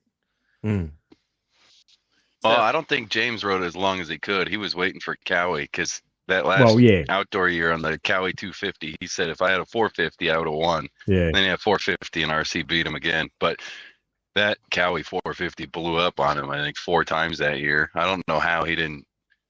He was like Gumby getting up from some of those crashes. Oh, yeah. Crazy. Yeah, that was a rough start. I kind of been holding back here with the Deegan thing. Like Pastrana was like the man. I don't want to say the man. In my early days, getting in, like Pastrana was so fun to watch. But you had Deegan and the Metal Militia, and the freestyle was starting to head off. Yeah.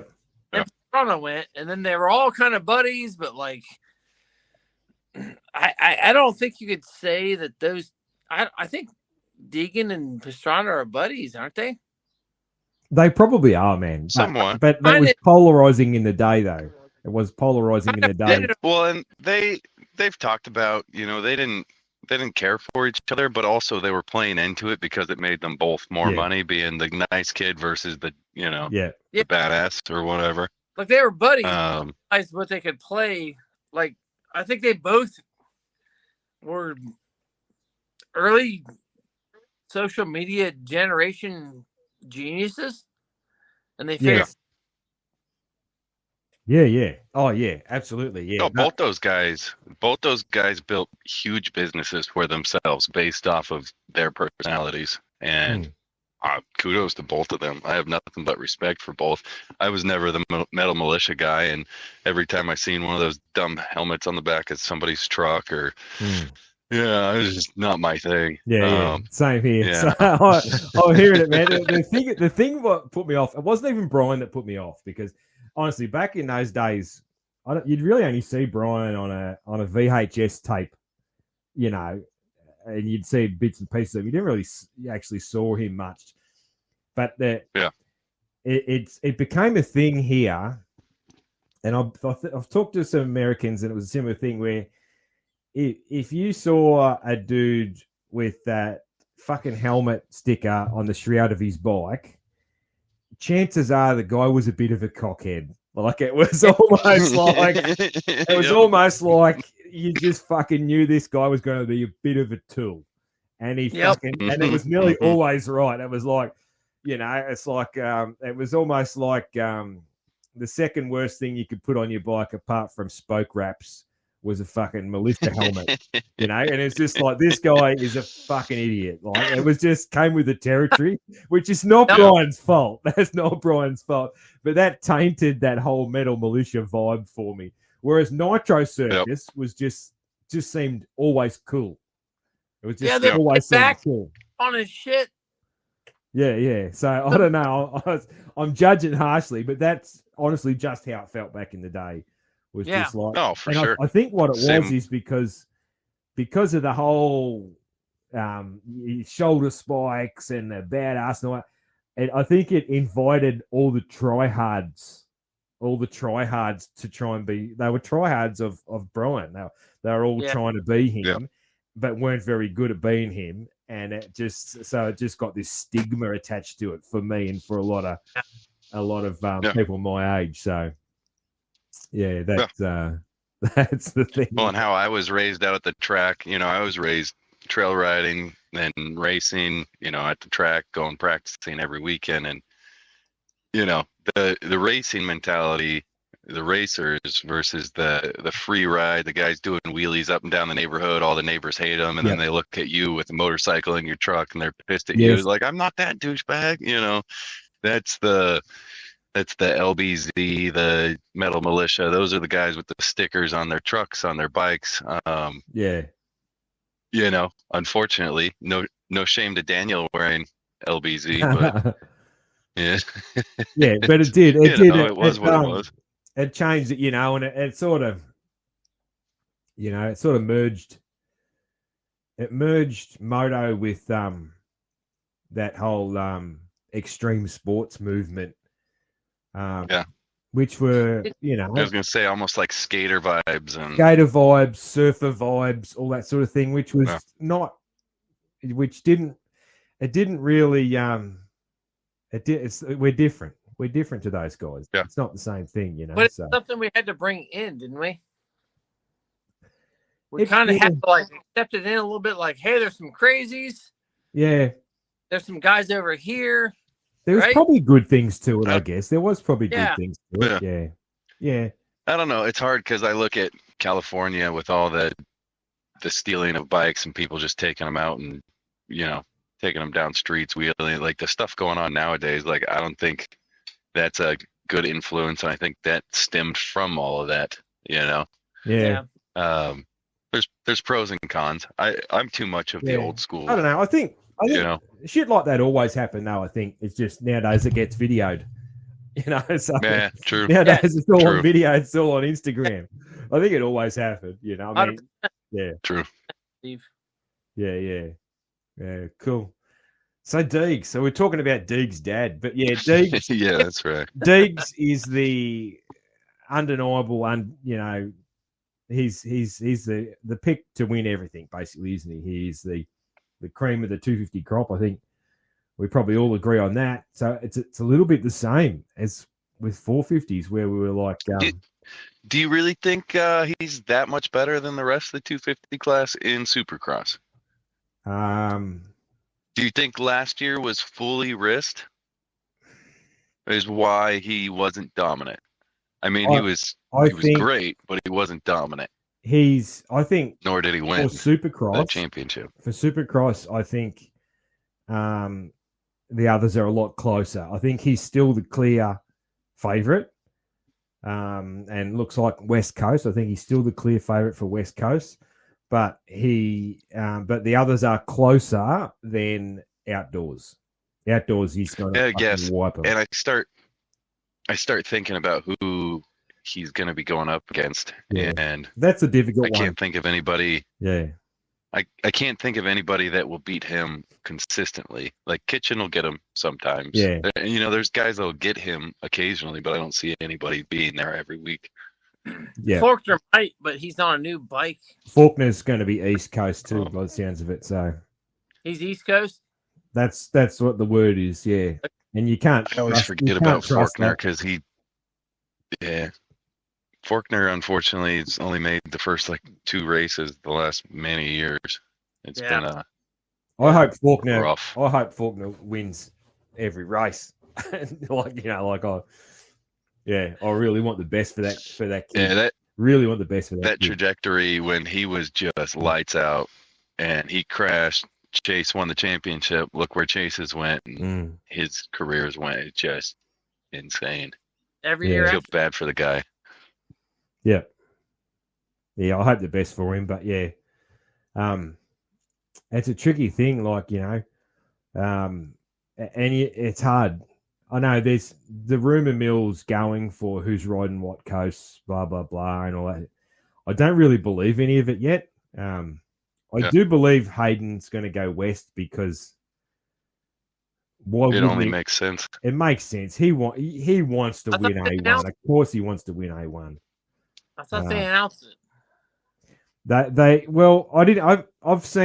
I've seen other media outlets say Deegan's West, but I haven't seen Star Racing say Deegan's West. Yeah. So yeah, but so there is a bit of assuming going on here, but yeah. But well, he had surgery, right? That's why I didn't do the nations. That was all the nation stuff about how he's had to have all that out. And, that's a yeah. Did he do it? I don't even know. Did he get the surgery done? I don't know. We haven't heard much. I don't know. Who knows? I reckon he beat Tomac. He beat Tomac on the practice track in a scrimmage the other day. Yeah, that was a bit of fun on socials, wasn't it? Yeah. Do you reckon they cooked that up between themselves? Do you reckon that? I reckon they were probably laughing about that. They probably both knew. Yeah. That was probably orchestrated for a laugh. I would say. 100%. Yeah. Oh, they probably asked Tomac. This cool? Absolutely. I don't. Can we put up a video? Tomac, I think, ever since he got on the Yamaha, he's been a happy, different guy, and it's been awesome to see. Yeah, 100%. I believe. So I think for him, I mean, even coming out of the dark and blasting Zacho on Twitter that one time. Yeah, that was funny, wasn't it? How funny was that? I'll do a bit of a look. I'll look up and just see, because even this morning there was different things on socials where people were talking about who's going east and west, and there was sort of some half-assed reports and bits and pieces, and it's hard to believe any of it. So let's. I'll do a bit of a Google. So, how do you guys think Joe's going to do this year? Do you think it's going to be more of the same, or do you think he's going to actually take a step forward? I don't have anything telling me he's going to do any better. He's going to be that guy that's just there. The end of the season, he's going to pop a couple wins, do better. I hope that he can do way better because I like Joe. I'm a Honda guy, but that aside, I don't know. He's never had it starting out. He's end of the season guy. Yeah. Well, I think I don't know. I think he's going to be a career 250 guy. I don't. Kind of like RJ. Yeah, I mean RJ's going up outdoors, so we'll see how that goes. Is he doing 450? He had that one great showing. Was it Daytona? He stepped up on the 450, won the heat. Yeah, that was amazing. Uh, I thought he was going to go. He wanted that championship and he got it, so good for him. All right, I got a. Here we go. We got some. Now this is vital. All right, so you never know. You never know. Vital's a lot better than it used to be, though. Since my boy, No, I'd agree. Since my boy Darkside's there, he's fucking straightened the ship out a bit, I reckon. So I think those three guys together have done a lot of good things over there. Yeah, and Lewis and that, like it's heaps better than it used to be.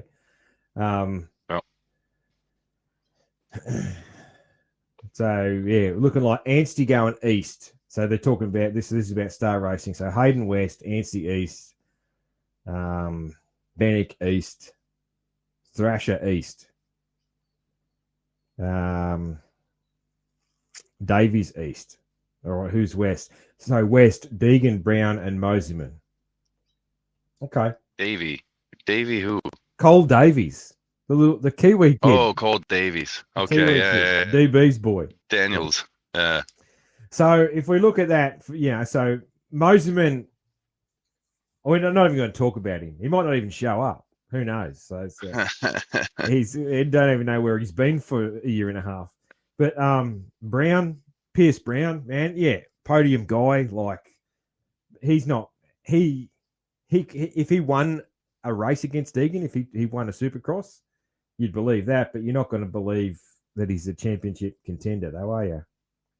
No. Let's go have a look at Pro Circuit. But that's where you can even see where they stack their guys. The other guys that are championship contenders, they put on the East Coast. It looks like, in my opinion, because they know Deacon's winning for them. True. Looks like Marchbanks for Cowie for Pro Circuit. Marchbanks West. Same again. He's not going to challenge Deegan. Could win a race, maybe. Yeah, like he's won one before. Looks like doesn't he have two? Doesn't he have two Daytona wins or something like that? Or am I wrong? Only it's one, just one Daytona. One Daytona, I think. Yeah. And then maybe another podium there. Maybe, yeah. And a win somewhere else. I thought he had. Did he win another one? I thought he had 2 wins. He had a win somewhere else. I can't remember where it was. Okay, yeah, might have had a win on club, maybe. Yeah. Not on club. Nah, but in Cowie, he had 2 in Cowie, did he? Maybe not. I might be thinking the time he got his podium at club, the first podium for club, and it just was such a nice comeback for him. Okay. I might be thinking the emotions from that. Sure, club had something. So Hamaker and Masterpool East. McAdoo and Kitchen don't know. So yeah, so our boy RH22, he won't be on the spanners until we go east with Masterpool. So yeah, there's nothing there that makes you think anybody is going to beat Deegan. Honda, Hymas East, Shimoda West. So Joe's probably the biggest challenger we've mentioned so far for West, isn't he? Where did they say Kitchen's going? Kitchen's no one knows yet. Yeah, McAdoo and Kitchen, not sure yet. Gotcha. And I would assume Kitchen would be West, but this is vital. When is it? Oh, it doesn't. Yeah, I can't see the date, but anyway. And then RJ's East because he had to get his wrist operated on again, so that's definite. And he won West last year, right? Yeah. So I mean, that would be sweet for him if he could get a 1W and a 1E. Yeah. It's not. And that is common cool. at all. It's cool to get both. It's been done before, but it was a while. I can't even remember who did that last, but yeah, it has been done before. It's pretty cool. Barsha's got. Who's that? Barsha? Was it? I think he got both. Yeah. It wasn't due to injury, but he got both. Barsha was special on a 250. 250. Oh fuck yeah! Ryder D is going west for Gas. Cochrane's going east. So Ryder D, same again. He's not. I don't have big hopes for Gas this year. Nah. All right, Triumph. Not a lot of solid stuff here, but they're guessing Swollen Smith. If Smith's on the same coast as Deegan, I think That's there's going to spicy. be some sparks. That's spicy. Yeah. That's cool, isn't it? That is cool. Yeah, that's one. Right, well, It's the first time Smith can take him out and not feel bad, or vice versa. Yeah. Not that I feel like Deegan ever gave Smith. yeah, it's He cool. was Though. never too nice to him. That's Yeah. cool. You never know what might happen there. So there, yeah, and then probably Faulkner and Robertson probably going east for them. And then what else? Was it this past year that Smith was looking super solid for the first few rounds and then got shaky and threw it all away? I was 23, wasn't it? Yeah, 23. More 23. Yeah. Okay. Yeah. Then Phoenix Racing's up there, got their pumped up shit a bit for the 250s.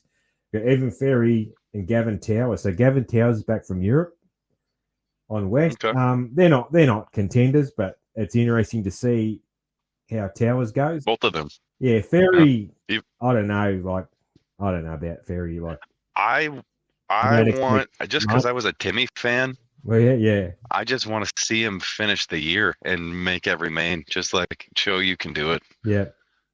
They could be like top 15, 10. Yeah. I'd say top 15 is something to shoot for. Yeah.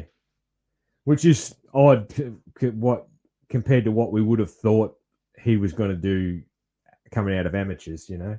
Yeah. But He's had a weird, I don't know who's managing his stuff, but he's had a weird go of it for multiple years now.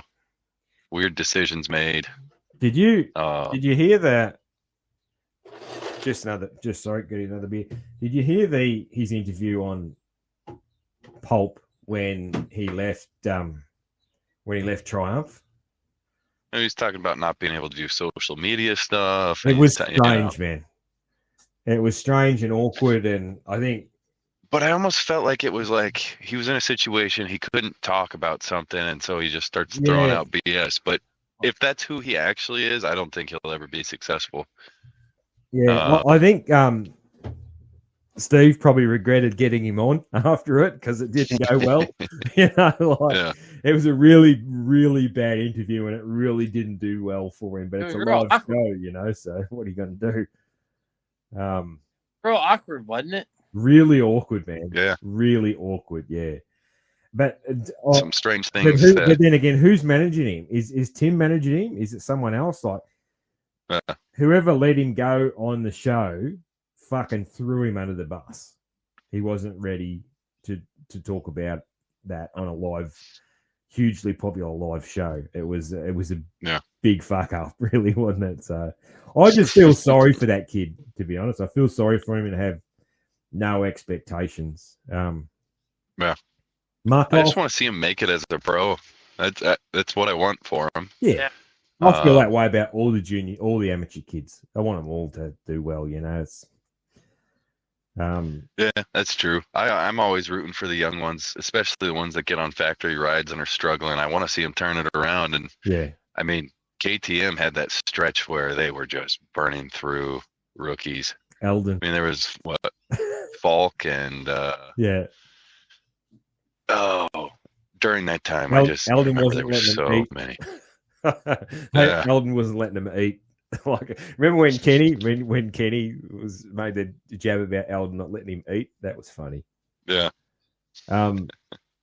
Muck-Off. So Club MX. Shock and Reynolds are going west. Cody Shock the world. Hey, there you go. Yeah, he's definitely a podium guy going west. Definitely, he showed that last year, so that'll be cool. But having a good. But is he going to take a title off Megan? No, because I think But I think if you're not on a full factory bike, I think Club's the bike you want to be on, in my opinion.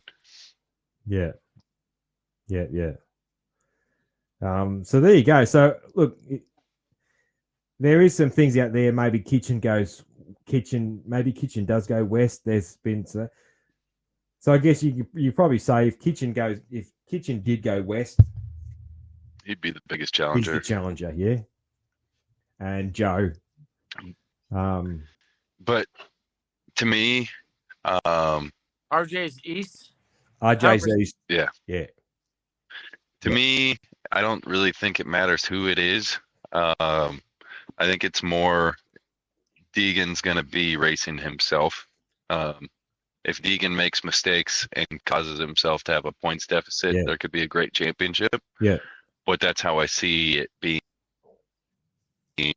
a club, not from somebody just going out and beating them every race. Because unfortunately, I don't think we have a real solid pack of stars in the 250s that are consistent. No. I mean, even RJ can beat him. Like, there's no question. RJ can be faster than Deegan. But RJ will also RJ and not finish a race or get 12th when he could have gotten third, but he decided to go for second in the last corner. You know, there's a lot of those types of things with RJ. RJ sometimes RJs. Yeah. That's why we love him. Speaking of that, did you see on socials today RJ cutting some laps with Evan Blair? I did. How cool was that? That was awesome. I was so pumped for that kid there. That's just so cool. Yeah. DB was cutting him like you need to cut that guy off. Yeah. Right, RJ? DB's videoing it and giving a bit of commentary and all that. Yeah, that was real cool. All us guys obviously big Evan Blair fans being I love it. Being fans and friends of his dad. I think we all got to meet him at A1 too. So I've seen the little man enough times that he is a legit human being. Yeah. Like they were racing up in Northern Ohio, and I showed up, and like I walk up and see Evan. I'm like, "What's happening? Where's your dad?" And he's like, "Oh, he's over here." And I talked to Evan for a minute, and I was cool talking to Evan. Yeah. But he had his shit together. I'm like, I talked to him just for a minute at A1. Cool kid though. Yeah. Cool young man, however you should say it. Yeah. That's it. Cool. What have we missed? What have we missed talking 250s then? I want to say East Coast is going to be an exciting championship. I think Anstey. I think Anstey has a good shot. I think RJ has a good shot. Yeah. I think. Man, I want to see Thrasher pull it together, but he just seems accident prone, injury prone. And some weird stuff too. That's like, I feel like the two hard crashes he had this year were just little mental mistakes by him that ended up costing him huge. Yeah, if you think about 250 East, man. So you're gonna have Tom Vial. Yeah. So running the number one. You're gonna have Hymus with his knee fixed up. Hampshire. You're gonna have Ty Masterpool, who we don't expect a Supercross title of, but I've got to mention him because he's our boy. He's RH2. I'm a Masterpool fan. Yeah, and then you're going to have Anstey, and you're going to have McAdoo. Who else? Yeah, is good. And Faulkner, Voland, Styles Robertson. The East is stacked, man. The East should be really cool. Yeah. Well, and I think pretty much every name you just said, it wouldn't shock me if they were to get a win or a podium. Yes. Yeah. Whereas in the West, they're just running back through West, like So people who might win, Jordan Smith, could win a round. Pierce Brown, well, he's won one now. He won the last round last season, maybe. He could be a podium. Joe could do it. I guess there's guys that could do it, but I would be shocked if they did it straight up. Yeah, against Deegan Kitchen or Joe. You know, with those top three guys, even Smith. If I don't see a guy like Pierce being able to just do it straight up unless something happens. Yeah. Where all those names you said on the East, I think they all have the ability to do it straight up. Just on their night, they can win. Yeah. With not having certain other guys in the class, you know what I mean? But I think the East is going to be very intense because it's also a few of those fast guys are also accident prone, and I think they're all going to have good nights and bad nights, and it's going to cause a very huge shakeup in points often on that coast. I mean, because even Anstey, I think Anstey has full ability to win the championship, but I can also see Anstey having a night where he gets a 14th. I agree. Yeah, I never know what to think of Anstey. Like he's really inconsistent, man. Really inconsistent. Yeah, if Anstey won a race, I'm not surprised. If he's in the hunt for the championship with a couple of rounds to go, then I am surprised, you know. I think I'm holding on because that first year he came out on the Honda 250, he was in the championship hunt pretty much the whole way through and was consistently good. But that's the only time I've seen him consistently good. And at the end of the series, he wasn't as consistent. That's what cost him being in the hunt. Yeah. You know, and I feel like this past year was Anstey's worst year I've seen him since he's been in the States, at least. All right then, blokes. I reckon we've probably covered A1 enough, huh? We've probably covered it enough in the start to the start to the season. Do we want to get onto some fun topics towards the end of the show? What do you reckon? Absolutely. All right, what do we got? So, like I said earlier in the show, I hadn't prepared anything for this show. We're just going to wing it. Let's go. What are we going to go for? Good at winging it. Hey, are you good at winging it? Winging it. I'm very good at winging it. Yeah, man. Yeah. I know you are. What do you laugh at that you shouldn't? Most things. Right? Inappropriate jokes. Just inappropriate jokes, like Dave Chappelle type jokes and racism. That sort of thing. Everything's funny, man. Everything. Everything that's ever happened is funny if you leave it long enough. And sometimes that takes like centuries, millennium. It all gets funny eventually, doesn't it? You think that people just have that built-in sense of humor? Like I find it. I have things, man. Like I think everything. There's a lot of things, man. Like I've got. I grew up with a disabled sister. I've got disabled friends. But man, I fucking laugh at things about disabled people because it's fucking funny. And some of the funniest people I know are disabled, and they laugh at themselves, man. So I don't actually feel that bad. Sometimes, if it's a stranger, I'm like, dude, that's fucking funny in my head. I'm like, fuck, man, that was funny. But yeah. So, well, I think to me, it's all about what's the intention. Are you being malicious with why you think it's funny, or is it actually just funny because it's good-hearted awesome, funny? Because they don't give a fuck, and they say exactly what they think and do exactly what they want to do because they don't give a fuck or they don't know better or whatever. There's a lot of things, just like with kids. Like little kids, man, that just say shit, like it's. My son asked my son asked the guy the other day, why is he so fat? And I'm like, dude, you can't ask people that. That's fucking hilarious, though, isn't it, man? It's so funny. Oh, but like for me, it's like trying not to laugh. In my head, I'm just dying. But it's like, hey, man, we can't talk to people like that.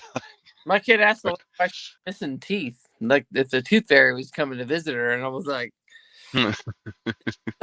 honey, I've been missing these teeth. She went with it. She just went with it. She just went, yeah, so she was cool then. It's like, it's like, yeah. And most people are. Yeah. Most people are cool. I think the Karens of the world are few and far between, but they're so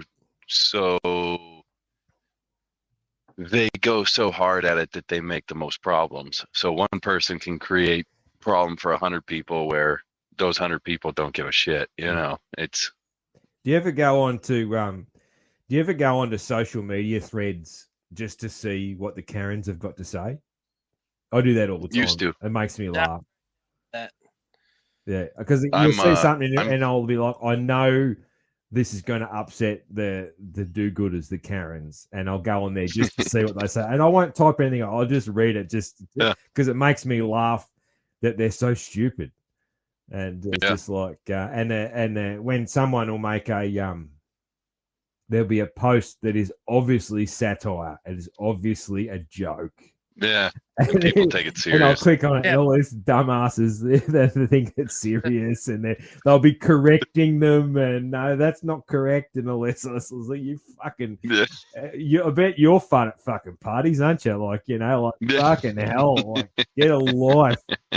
And I find shit like that funny sometimes. They waste a lot of time trying to correct somebody that doesn't need corrected. That's right. Yeah. Or doesn't care. Doesn't care.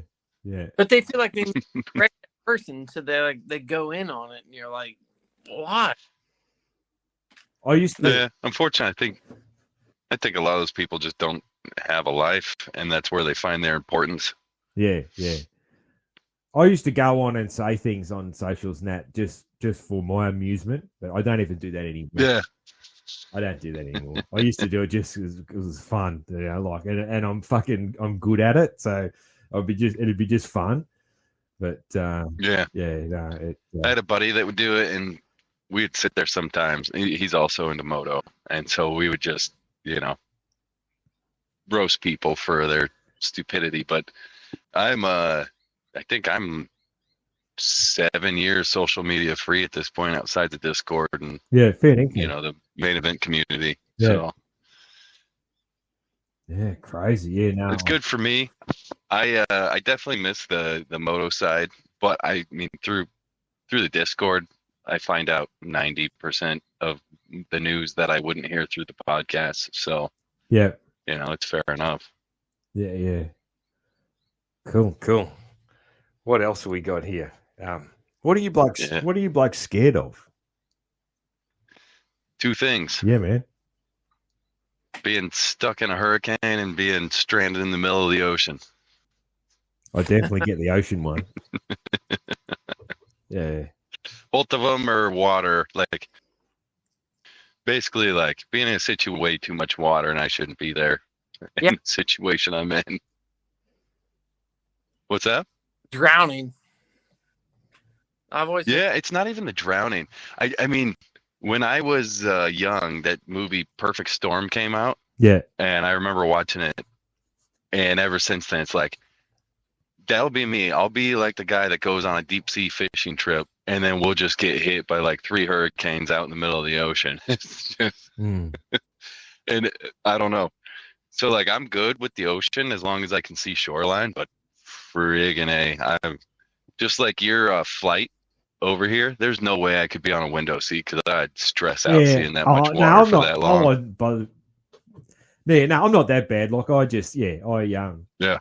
certainly not that bad. That big bodies of water do freak me out a bit, for sure. But I wouldn't say it's any sort of real phobia about it or whatever. Like, I'd go on a big boat if I needed to, or whatever like that. That wouldn't sort of stress me out. But yeah, the thought of being stuck out there in a life raft or something, that's definitely what I'm. That's scary. That's what I'm worried would happen if I go too far out. yeah. So I don't even. It's not the boat that I'm worried about. I'm worried about the life raft. Yeah. Cool, man. Cool. Tom, what about you, man? What are you scared of? Like I said, definitely drowning. Like I've always had a fear of water. At the same time, I enjoy water. Like when you're in a river or a lake or even the ocean, I enjoy it. But like, I understand the power of water. Yeah. That scares me a little bit. Like, I think that's what scares me the most. That and I don't know, death. I guess a little bit. Yeah, that's fair. Not to get too creepy, but like. Yeah, I think everybody's got to be scared of death, don't they? I know. Sometimes I hear people say they're not, but I don't really believe them. Yeah, I'm not. So, I will say, for most of my life, I wasn't scared of death. But now that I have a family and like I actually understand that life's like this precious jewel, it's like it's changed a bit. Yeah. Yeah, now that I think about it, I know some of the people who do tell me they're not scared of death. Just thinking of quickly. Yeah. All of the people that have said that to me didn't have kids. So yeah. Because it changes everything, doesn't it, man? It changes everything. Like you're not the same. Yeah. You're not the same. You're not even the same species. You're not the same species. I will say not everybody should have kids. Yeah. But if you there is people that should. I mean, for me, it was the best thing that ever happened to me. Changed my whole everything. So. Now having kids. I was a bit of a dickhead before. Dude. Oh, honestly, I'll sit here and say I don't think I would change that much, but like having them definitely made me think. Like now, like I'd like to not worry about what's coming up in life. It might not change you and how you act, but it changes your outlook on life. Yeah. Mm-hmm. Yeah, totally different. It changes your outlook on life. It's like, as long that was the kernel in the background, yeah. Okay. As long as you're a good person, and most people are good people, suddenly you're not the most important thing in your own life anymore. Yeah, and that's the difference. You're not the most important thing in your own life anymore. So yeah, it does change you heaps, man. Yeah. That's why I still have a twin pipe Honda and not one of those new factory editions. Yeah. Like the kids, they cost you a lot of money. They cost you a lot of stress and a lot of money. But yeah, you wouldn't throw them back. Yeah, you wouldn't throw them back. That's no, for sure. I will say buying a few Stasics is about like buying a new bike, though. Yeah. Yeah, no, kids, they're fucking pain in the ass. You wait till yours are teenagers. Fucking hell, man. Yeah. They drive you fucking insane. But yeah, you still they will fucking test you well and truly, but you still love them. That's it. What's your biggest fear there, Steve? Dude, I struggle to answer this nowadays. You asked it.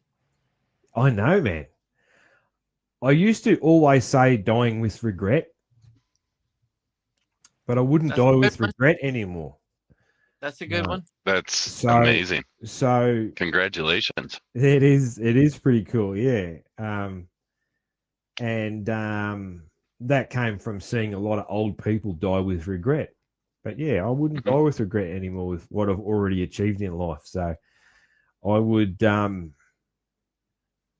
I'm not scared of any animals or anything like that.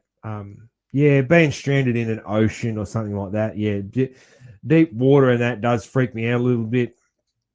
Sharks, all that sort of stuff.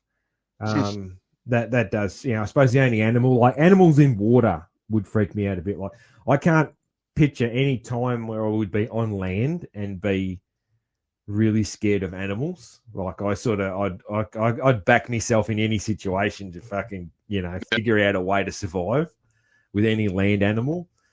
But or die trying. Yeah, and know you did your best. Yeah, if I'm bobbing in the ocean and a fish wants to eat me, I'm fucked. Like, you're fucked. Yeah. What are you going to fucking do? What are you going to do? You know, like, do the Mick Fanning and punch it in the nose. That might work. If you got a surfboard to fuck off on, like, I mean, you're pretty much fucked if the fish wants to eat you.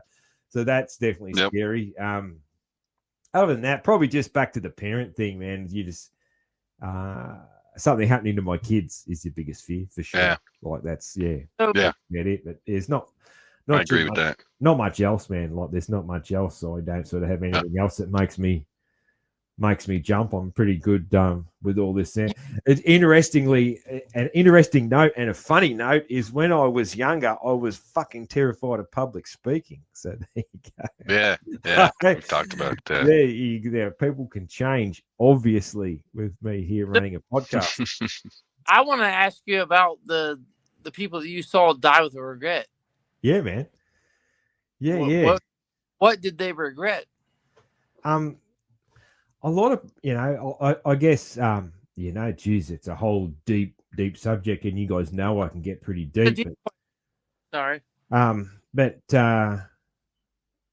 there's, I think there's a whole wave of people throughout the early this century and the past century of people who was in the culture, in the Western culture, for people to be conservative and conform and live a life just like their parents did and be pretty boring and not reach for goals and experience fucking wonderful things life has to offer, and just to be good boys and girls and pay off their house but not travel and not fucking experience things, not buy the things they wanted to buy, not go the places they wanted to do, not even be the person they wanted to be.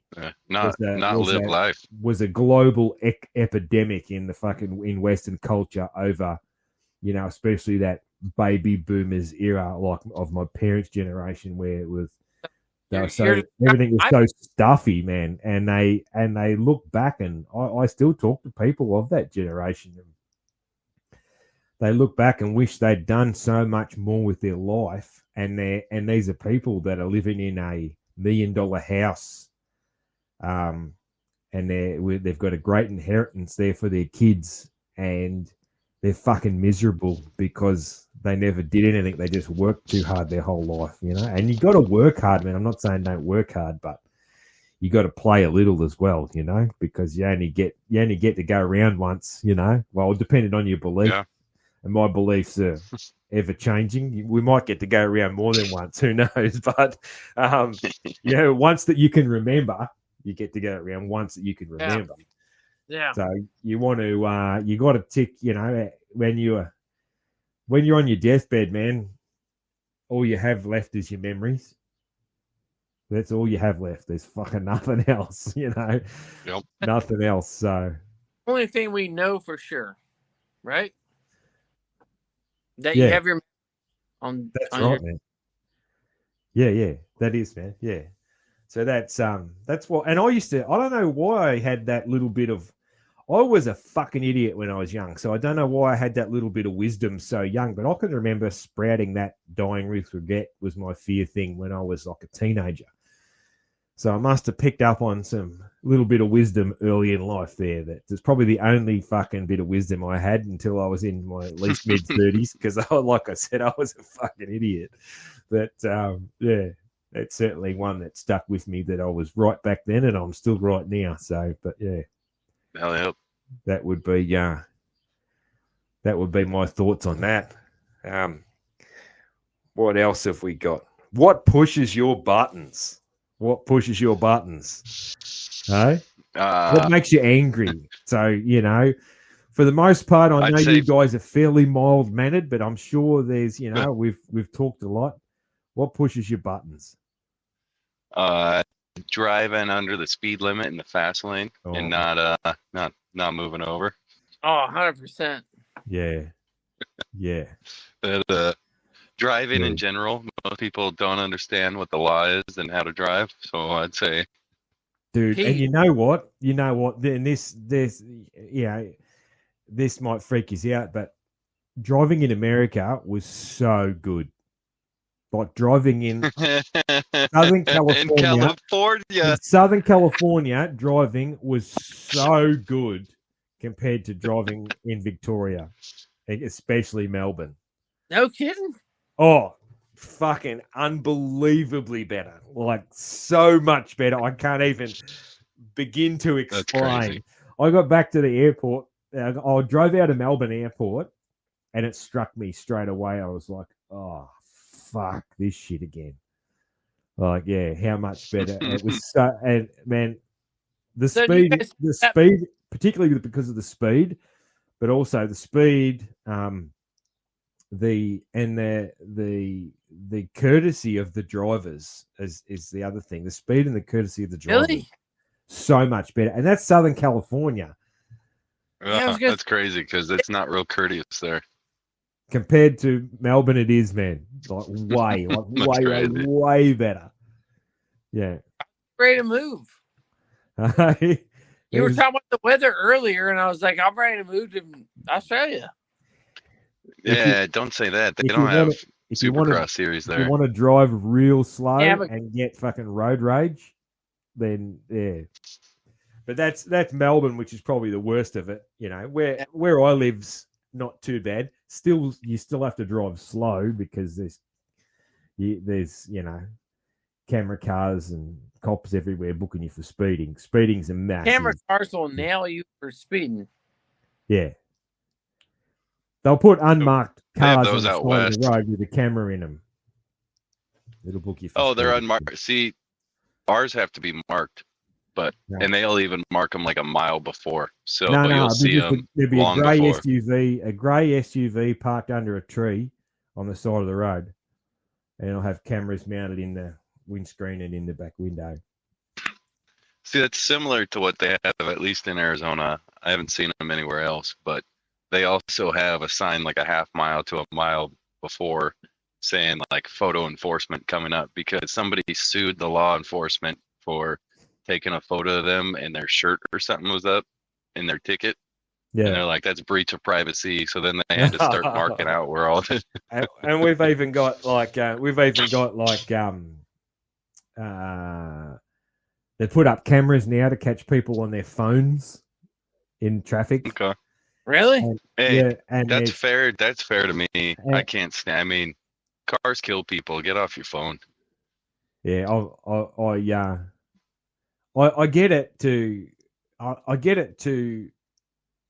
It all depends. It's all relative, I think, because there's I come from the era where people were loading CDs in the fucking CD stacker going down the road. To me, it's not with a map. We had these map on their lap. It's like, whereas if you're punching an address into your phone, it's like safer than driving with a book on your lap. So it's relative. So I get what you're. That's what I mean. My issue is the people, like there is straight up people who are watching YouTube videos. Oh yeah. Or Instagram reels as they're driving. Yeah. And that's rough. Yes. Yeah. True. That's what I mean. Like using your phone for a purpose and that's one thing, but there's people, I've been in cars with people I'll never drive with again that are just like not watching the road. Yeah. No, I get what you mean there. Yeah. Because I know, like, if I'm pressing two buttons to skip a song on Spotify, that's like 1,000 times quicker than getting my case out, unzipping it, getting another CD out, 100%. and loading it into the stacker and getting the other one out. And all that like we did in the 90s. Like, so it's, or even just reaching over and tuning another radio station before then, Oh, for sure. That took longer than going, skip this one, anything like that. Oh, my wife knows pretty much the only reason why and like I'll check a text or whatever. I won't text back unless it's like important. Yeah. But yeah, for me, 90% of my phone use in a vehicle is hitting skip song. Yeah. And I'm sure you've gotten to the point. I mean, we've been using Spotify for so long, you know where the button is, so you're not even really having to. It depends on the road too, you know, man. Like there's a lot of roads where I live, man, where it is like there's roads where I live, man, where you could fall asleep and wake up and wouldn't even matter. You know, like you're just driving down a long straight road. There's fucking no one else on the road. It's like, you know. Yeah, fair enough. Yeah. But so I'd be pretty guilty of touching my phone then. But once I'm into a city and there's traffic and everything, like, no, I'm not fucking going near it, you know. So yeah. Well, and that's fair enough. There's always circumstances, so I get that. Yeah. That's it. But yeah, man. What pushes your buttons, Tom? I think the like people merging on the highway. Like you're back to driving. Back to driving. Got me going the driving thing. Like I drive a big truck normally, and like I'm in the slow lane, and people merging on, like they're right next to you, and they have a car. They can accelerate faster. Yep. Let's stop. I'm like, you have to go. And they ask, I'm like, I keep my speed. You have to blend in. So people merging. That's my peep. Yeah. You drive what, a big dump truck, right? Or a truck with a big trailer with a tractor. Yeah, I'm in a semi. I'm in a dump truck. I'm in all the big stuff. Yeah, and I know most people are horrible with big trucks. I'm always super courteous because I know that guy's working, and it makes you more courteous. Yeah, I mean, 99% of the time you see a big truck, they're working right now, and I'm, it's just a different circumstance, and they have a lot more difficult job with all of what they got going on than what I have in just my car or my truck or whatever. Because I mean, I also, I have a 40-foot fifth wheel, and I just drove across the country in it. So you see the nice people, but most people are asses with those, the big rigs out there. Oh yeah. I don't get it, because people cut you off and then slam on the brakes. It's like, they will kill you. Their vehicle is huge. That's the one that used to get me in a truck where they would do that. That was the one because you're driving, and I drive shit trucks, but I'd have a lot of fucking weight on sometimes in an old truck with a lot of weight on, or more weight than it should at times. And I would leave I'd leave a big gap because I was a good fucking driver, and you get some moron that would zip around me and jam into that safe braking gap. And I'm like, dude, that's my safe braking gap. That's also your not dying gap if something happens. Like, motherfucker, what are you doing? Like, I am running you fucking over if something happens up in front of us. I'm not stopping. Do you not fucking understand? And people are so oblivious, but I also know most people have never driven a heavy rig before. Yeah. I mean, the most I've carried is 18 tons behind a truck. Yeah. Which is a lot of freaking weight. That trailer will keep pushing me even if my truck is slow. Like, it's not going to let me slow down, man. Like, chill. Yeah. True. What's your button pusher, Steve? Dude, my biggest one is when technology goes wrong. When something that is supposed to make my life easier makes it harder. I get tech rage. Yeah, for sure. That's my number one. I can see that. Yeah. And that's it. When I'm trying to do something with a computer, and I could have, fucking got my car keys and driven down to the library, hired a book, read the fucking book and figured it out quicker than the fucking computer will figure it out when something's going wrong. That drives me insane. Yeah, I get the fucking tech rage. So I have a bit of old trauma from that too. From when I was for a little while in my life, I was spent time in offices, and I spent time in offices with really bad IT, and I used to fucking get rage from that. So there's a bit of post trauma that fucking comes back at me about my tech rage. So that one, and then there's some little funny things that drive me crazy. That's probably the main one, really. But if we want to talk driving, the biggest one that drives me crazy. We have a lot of, and I'm sure you guys do. I didn't see many of them in Southern California, but I'm sure you guys have a lot of narrow roads in country areas. Oh yeah. And you'll get people who need to turn off that road, and they'll almost stop on the road before they begin the turn.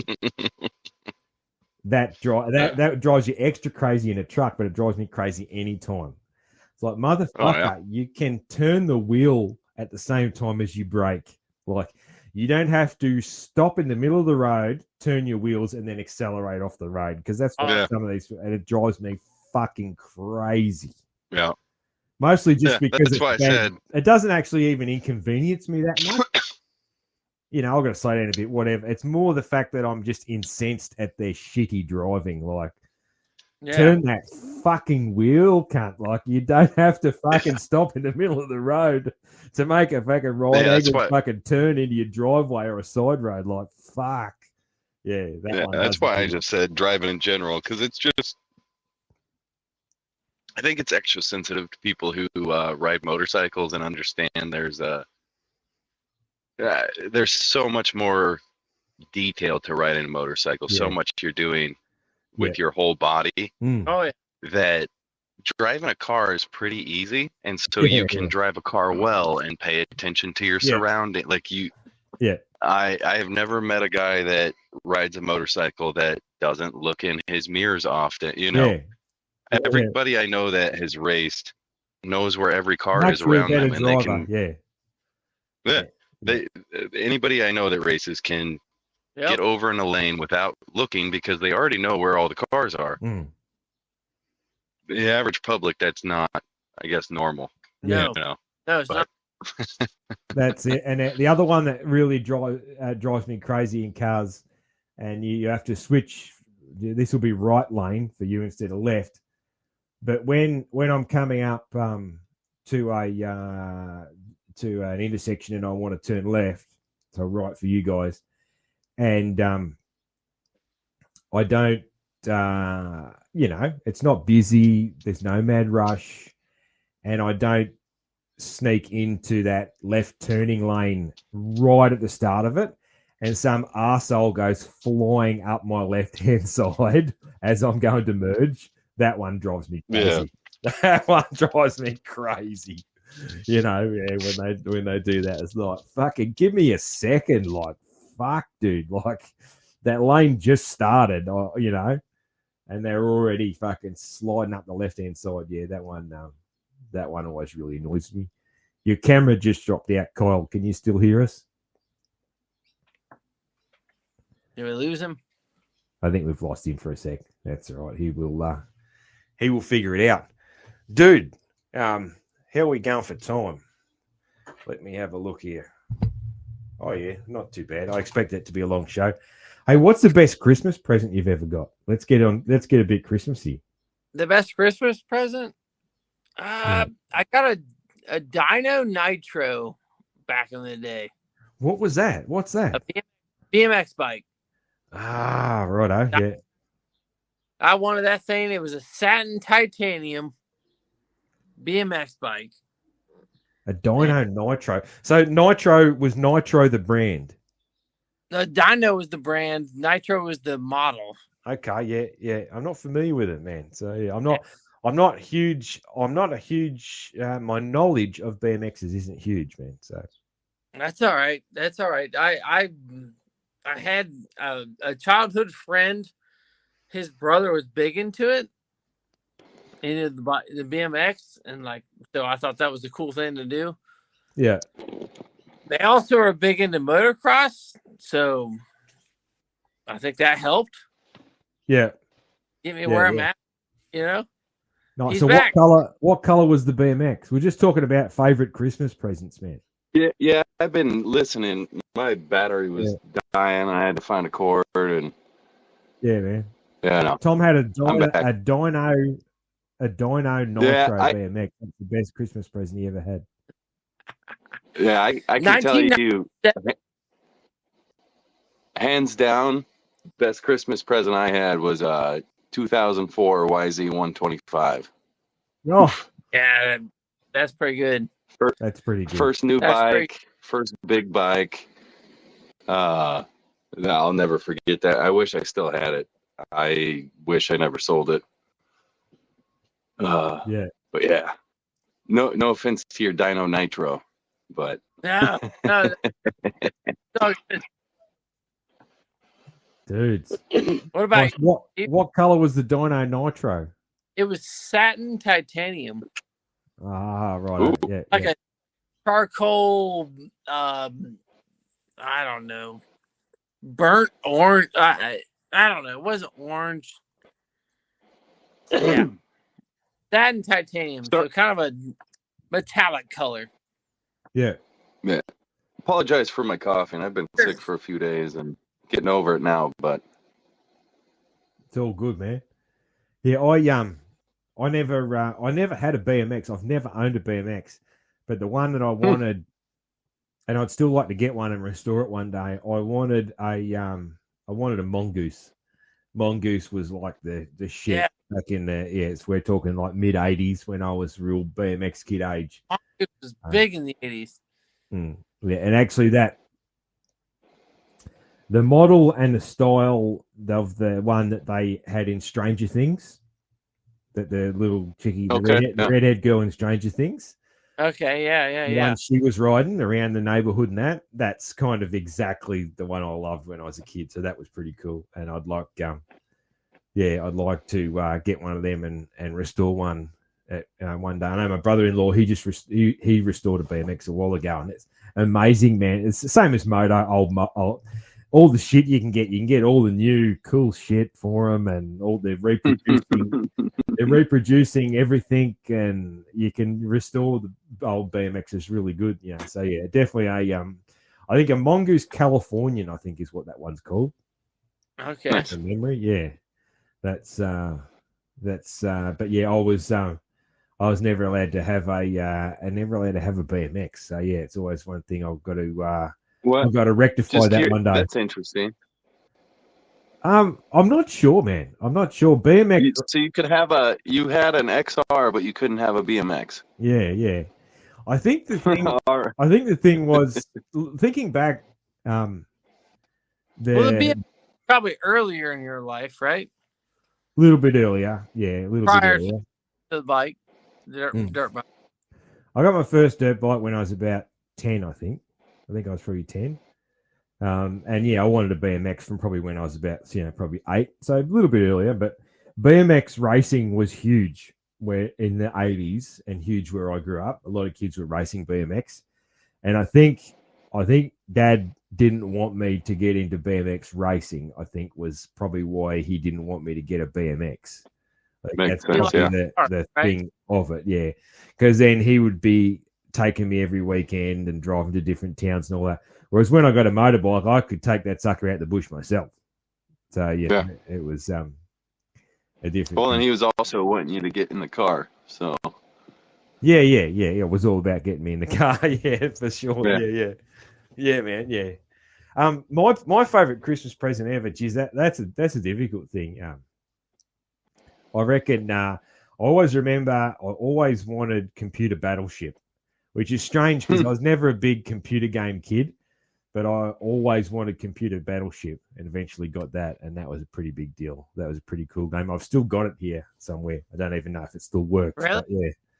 That was a real that was like I don't even know if you know what Computer Battleship was, but it was, if you know the game Battleship, That's probably yeah. Well, it's just a computer version of that, and it'd make noises when the bomb. Yeah, I think I know what you're talking about. It's like, that was that. I remember that was on the Christmas list for a few years, and I didn't get it, and then eventually got it. I was like, fuck yeah, this is awesome. But yeah, I got some push bikes and different things. Never the BMX, of course, like I said, but I got some push bikes and some cool stuff, skateboards, all different stuff. I was pretty easily pleased, really. Like I always did. Got lots of good stuff. I got my first motorbike close to Christmas, but it wasn't really a Christmas present. I got it. It was nearly Christmas time because I remember kids thinking I got it for Christmas. But I think I got it in like November, just or just after school holidays started or whatever, and so it kind of looked like it was a Christmas present, but it wasn't. But yeah, that was my XR75. Yeah, cool. What else have we got? Let's go one more. Hey, let's go one more. What both of you guys have been on the show before too. So I would have asked you some of these questions. Let's throw this upside down. You guys ask me a question. You're up, Deuce.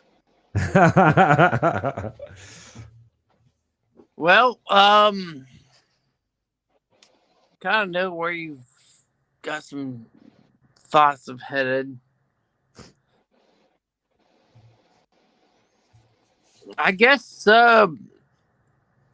what's Ozzy Susie think of the podcast?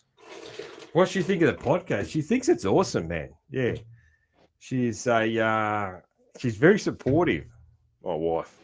I've been trying to talk her into actually coming on and doing a show at some stage. That was my next. That'd be sweet.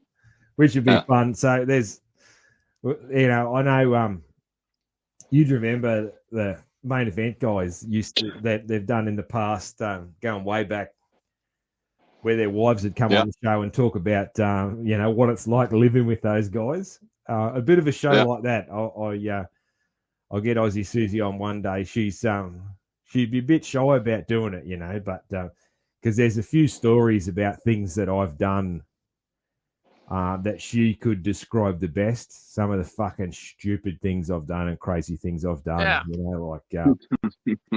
I had her working out some topics there at one stage because we were going to get her on, and then it didn't end up happening. But yeah, there's things like our first trip to the snow, which is a funny story that only she could tell with the proper passion and terror. We have snow resorts in Australia, so in the middle of winter, you can drive up into the mountains to snow resorts in Victoria and in New South Wales. A couple hours away or something. So where I live now, man, like 4 or 5 hours away. Okay. But from Melbourne, like 2 hours away. So, and where we lived on the far eastern suburbs of Melbourne, and then we could actually get to snow within about an hour and a half from there.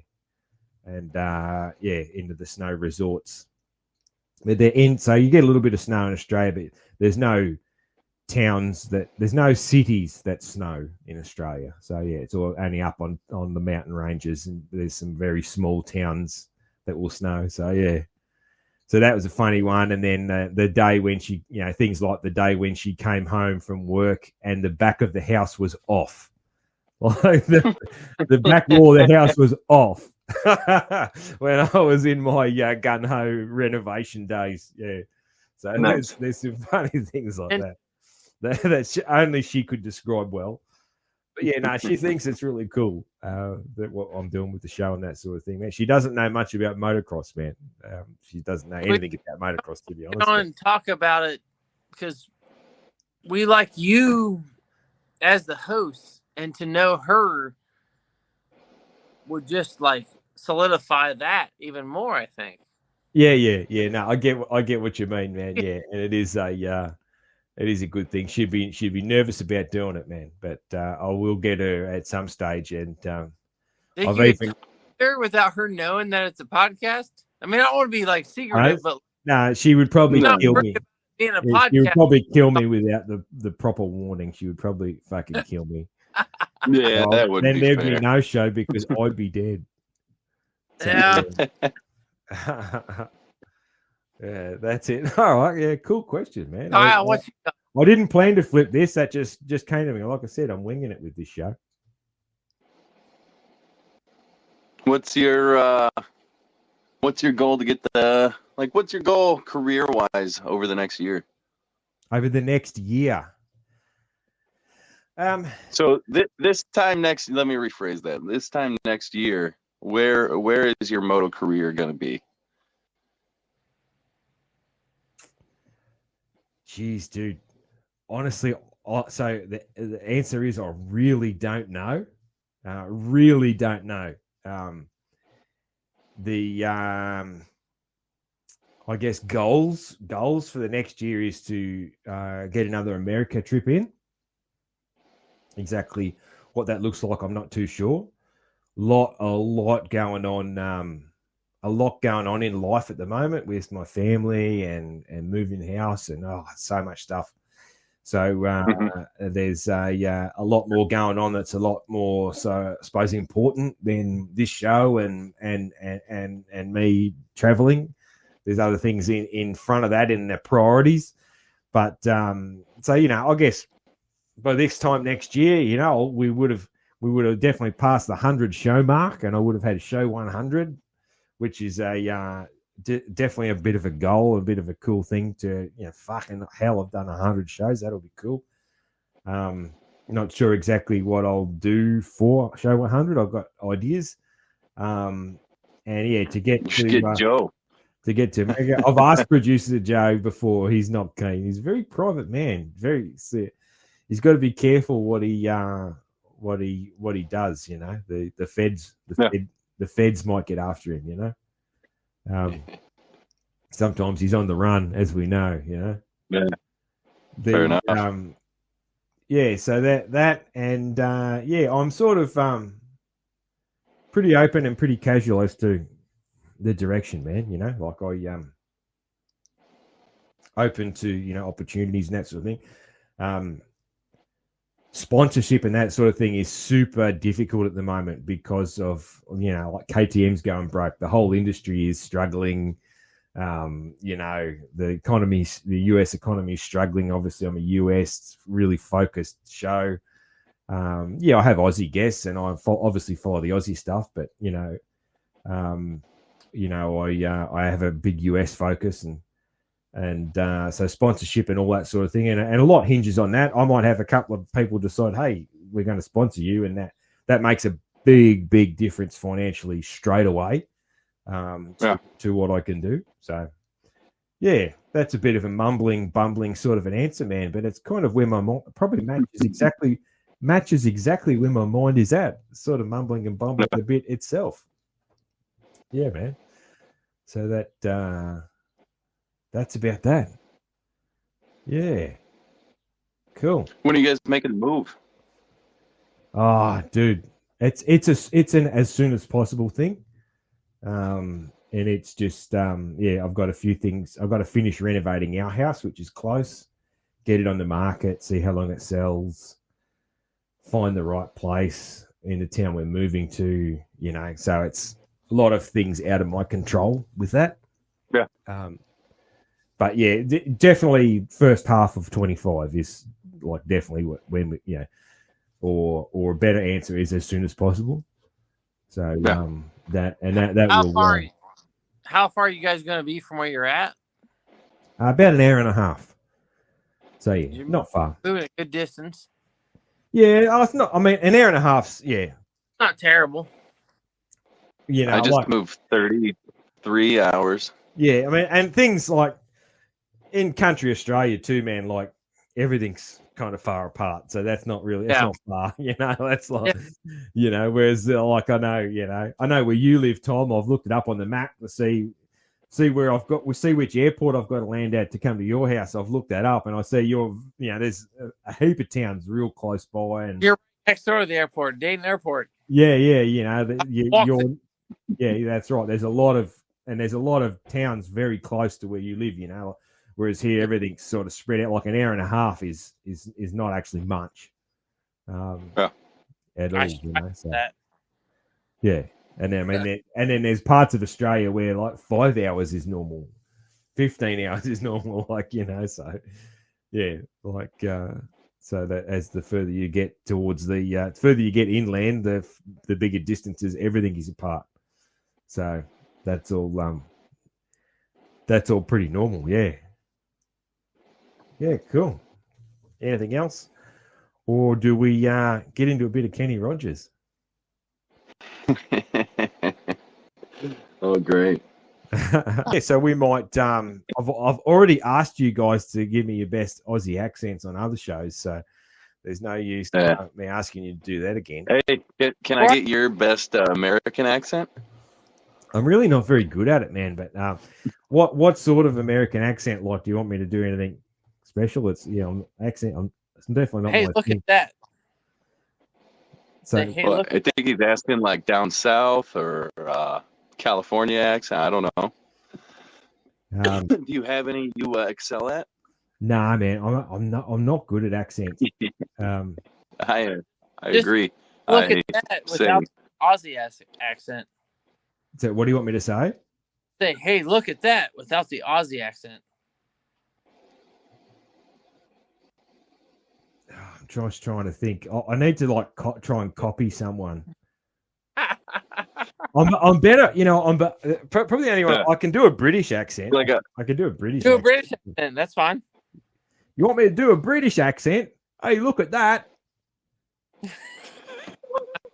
But that's I watched a lot of British TV when I was younger, so I There can, you do, go. I can do a British accent. All right. We used to watch. You sound like a British guy that moved to Australia when he was 6. Yeah. American. I don't know. It's hard. I'm just trying to think. My favorite accent of all the American accents is like the Boston accent. You know, like the Boston. Okay. I'm from Boston. There you Polly, go. parking in the driveway, Polly. Yeah, I always like that accent. Like, that's always funny. And that sort of Brooklyn, that New Yorker, accent. Like, I fucking love that. You know, like that. Yeah, so it makes you think of like gangsters, and you know. I think it's similar though to you guys, like the emphasis on the last syllable, and you exaggerate it a little bit, depending on what you're saying. Yeah. Right. Because Australians too. Yeah, it's a funny thing. I don't know. Yeah, one thing I reckon I could do. I think if I ever hit it big in the world, it'll be as a voiceover actor, as like a Hollywood voiceover actor for like Pixar or something like that for doing like an Australian character. Because they fuck it up all the time. Like, imagine me voicing over a fucking kangaroo on a fucking kids movie or something like that without the swear words. Like, I'd be perfect, man. It's like what I'm made for. Like, or a koala or something. Like, I reckon my voice is perfect for that. Because they fuck it up every time. They never get it right. Or like one of the bird movies that has Australian bird. Yeah, no, And it never sounds right, man. It never sounds proper Aussie. You know, so that's is it? I mean, it's just like every movie that has a motorcycle in it. It'll be a 2-stroke and it'll be a 4-stroke sound, or vice versa. Like the XR, like the little XR on Terminator 2. It's a 2-stroke with fucking 18 gears. Yeah. Yeah. Crazy, man. Every movie that, man. If it's a 2-stroke, it'll be a 4-stroke sound. If it's a 4-stroke, it'll be a 2-stroke sound. They've always got like a 20-speed gearbox. Yeah. And, yeah. I've always wondered, like, it would cost them to pay somebody like $500 just to be like, hey, you should switch these couple things. Like, just it's that It's always wrong though, and it's almost like they do it on purpose. It's like, hey, make sure you fuck up that motorcycle sound just to keep our track record clean. We've never got one right. Make sure you fuck that up. Yeah. It's like, yeah. Because even the stunt riders that are doing it could tell them, hey, that doesn't sound like this bike. Yeah, Get it right. Yeah. It's like, yeah. But I don't think they pick that stuff out until they go to the final edit.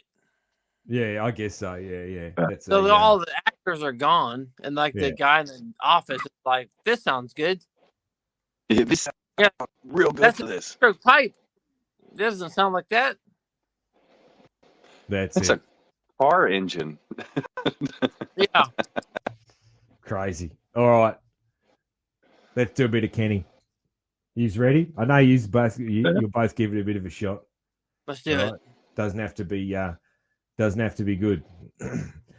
So I handed him my bottle, and he drank down my last swallow. Then he bummed a cigarette and asked me for a light. And the night got deathly quiet, and his face lost all expression. Said, if you're going to play the game, boy, you got to learn to play it right. You got to know when to hold 'em. Know when to fold 'em. Know when to walk away.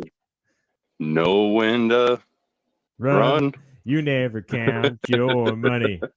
When you're sitting at the table, there'll be time enough for counting. When the dealing's done.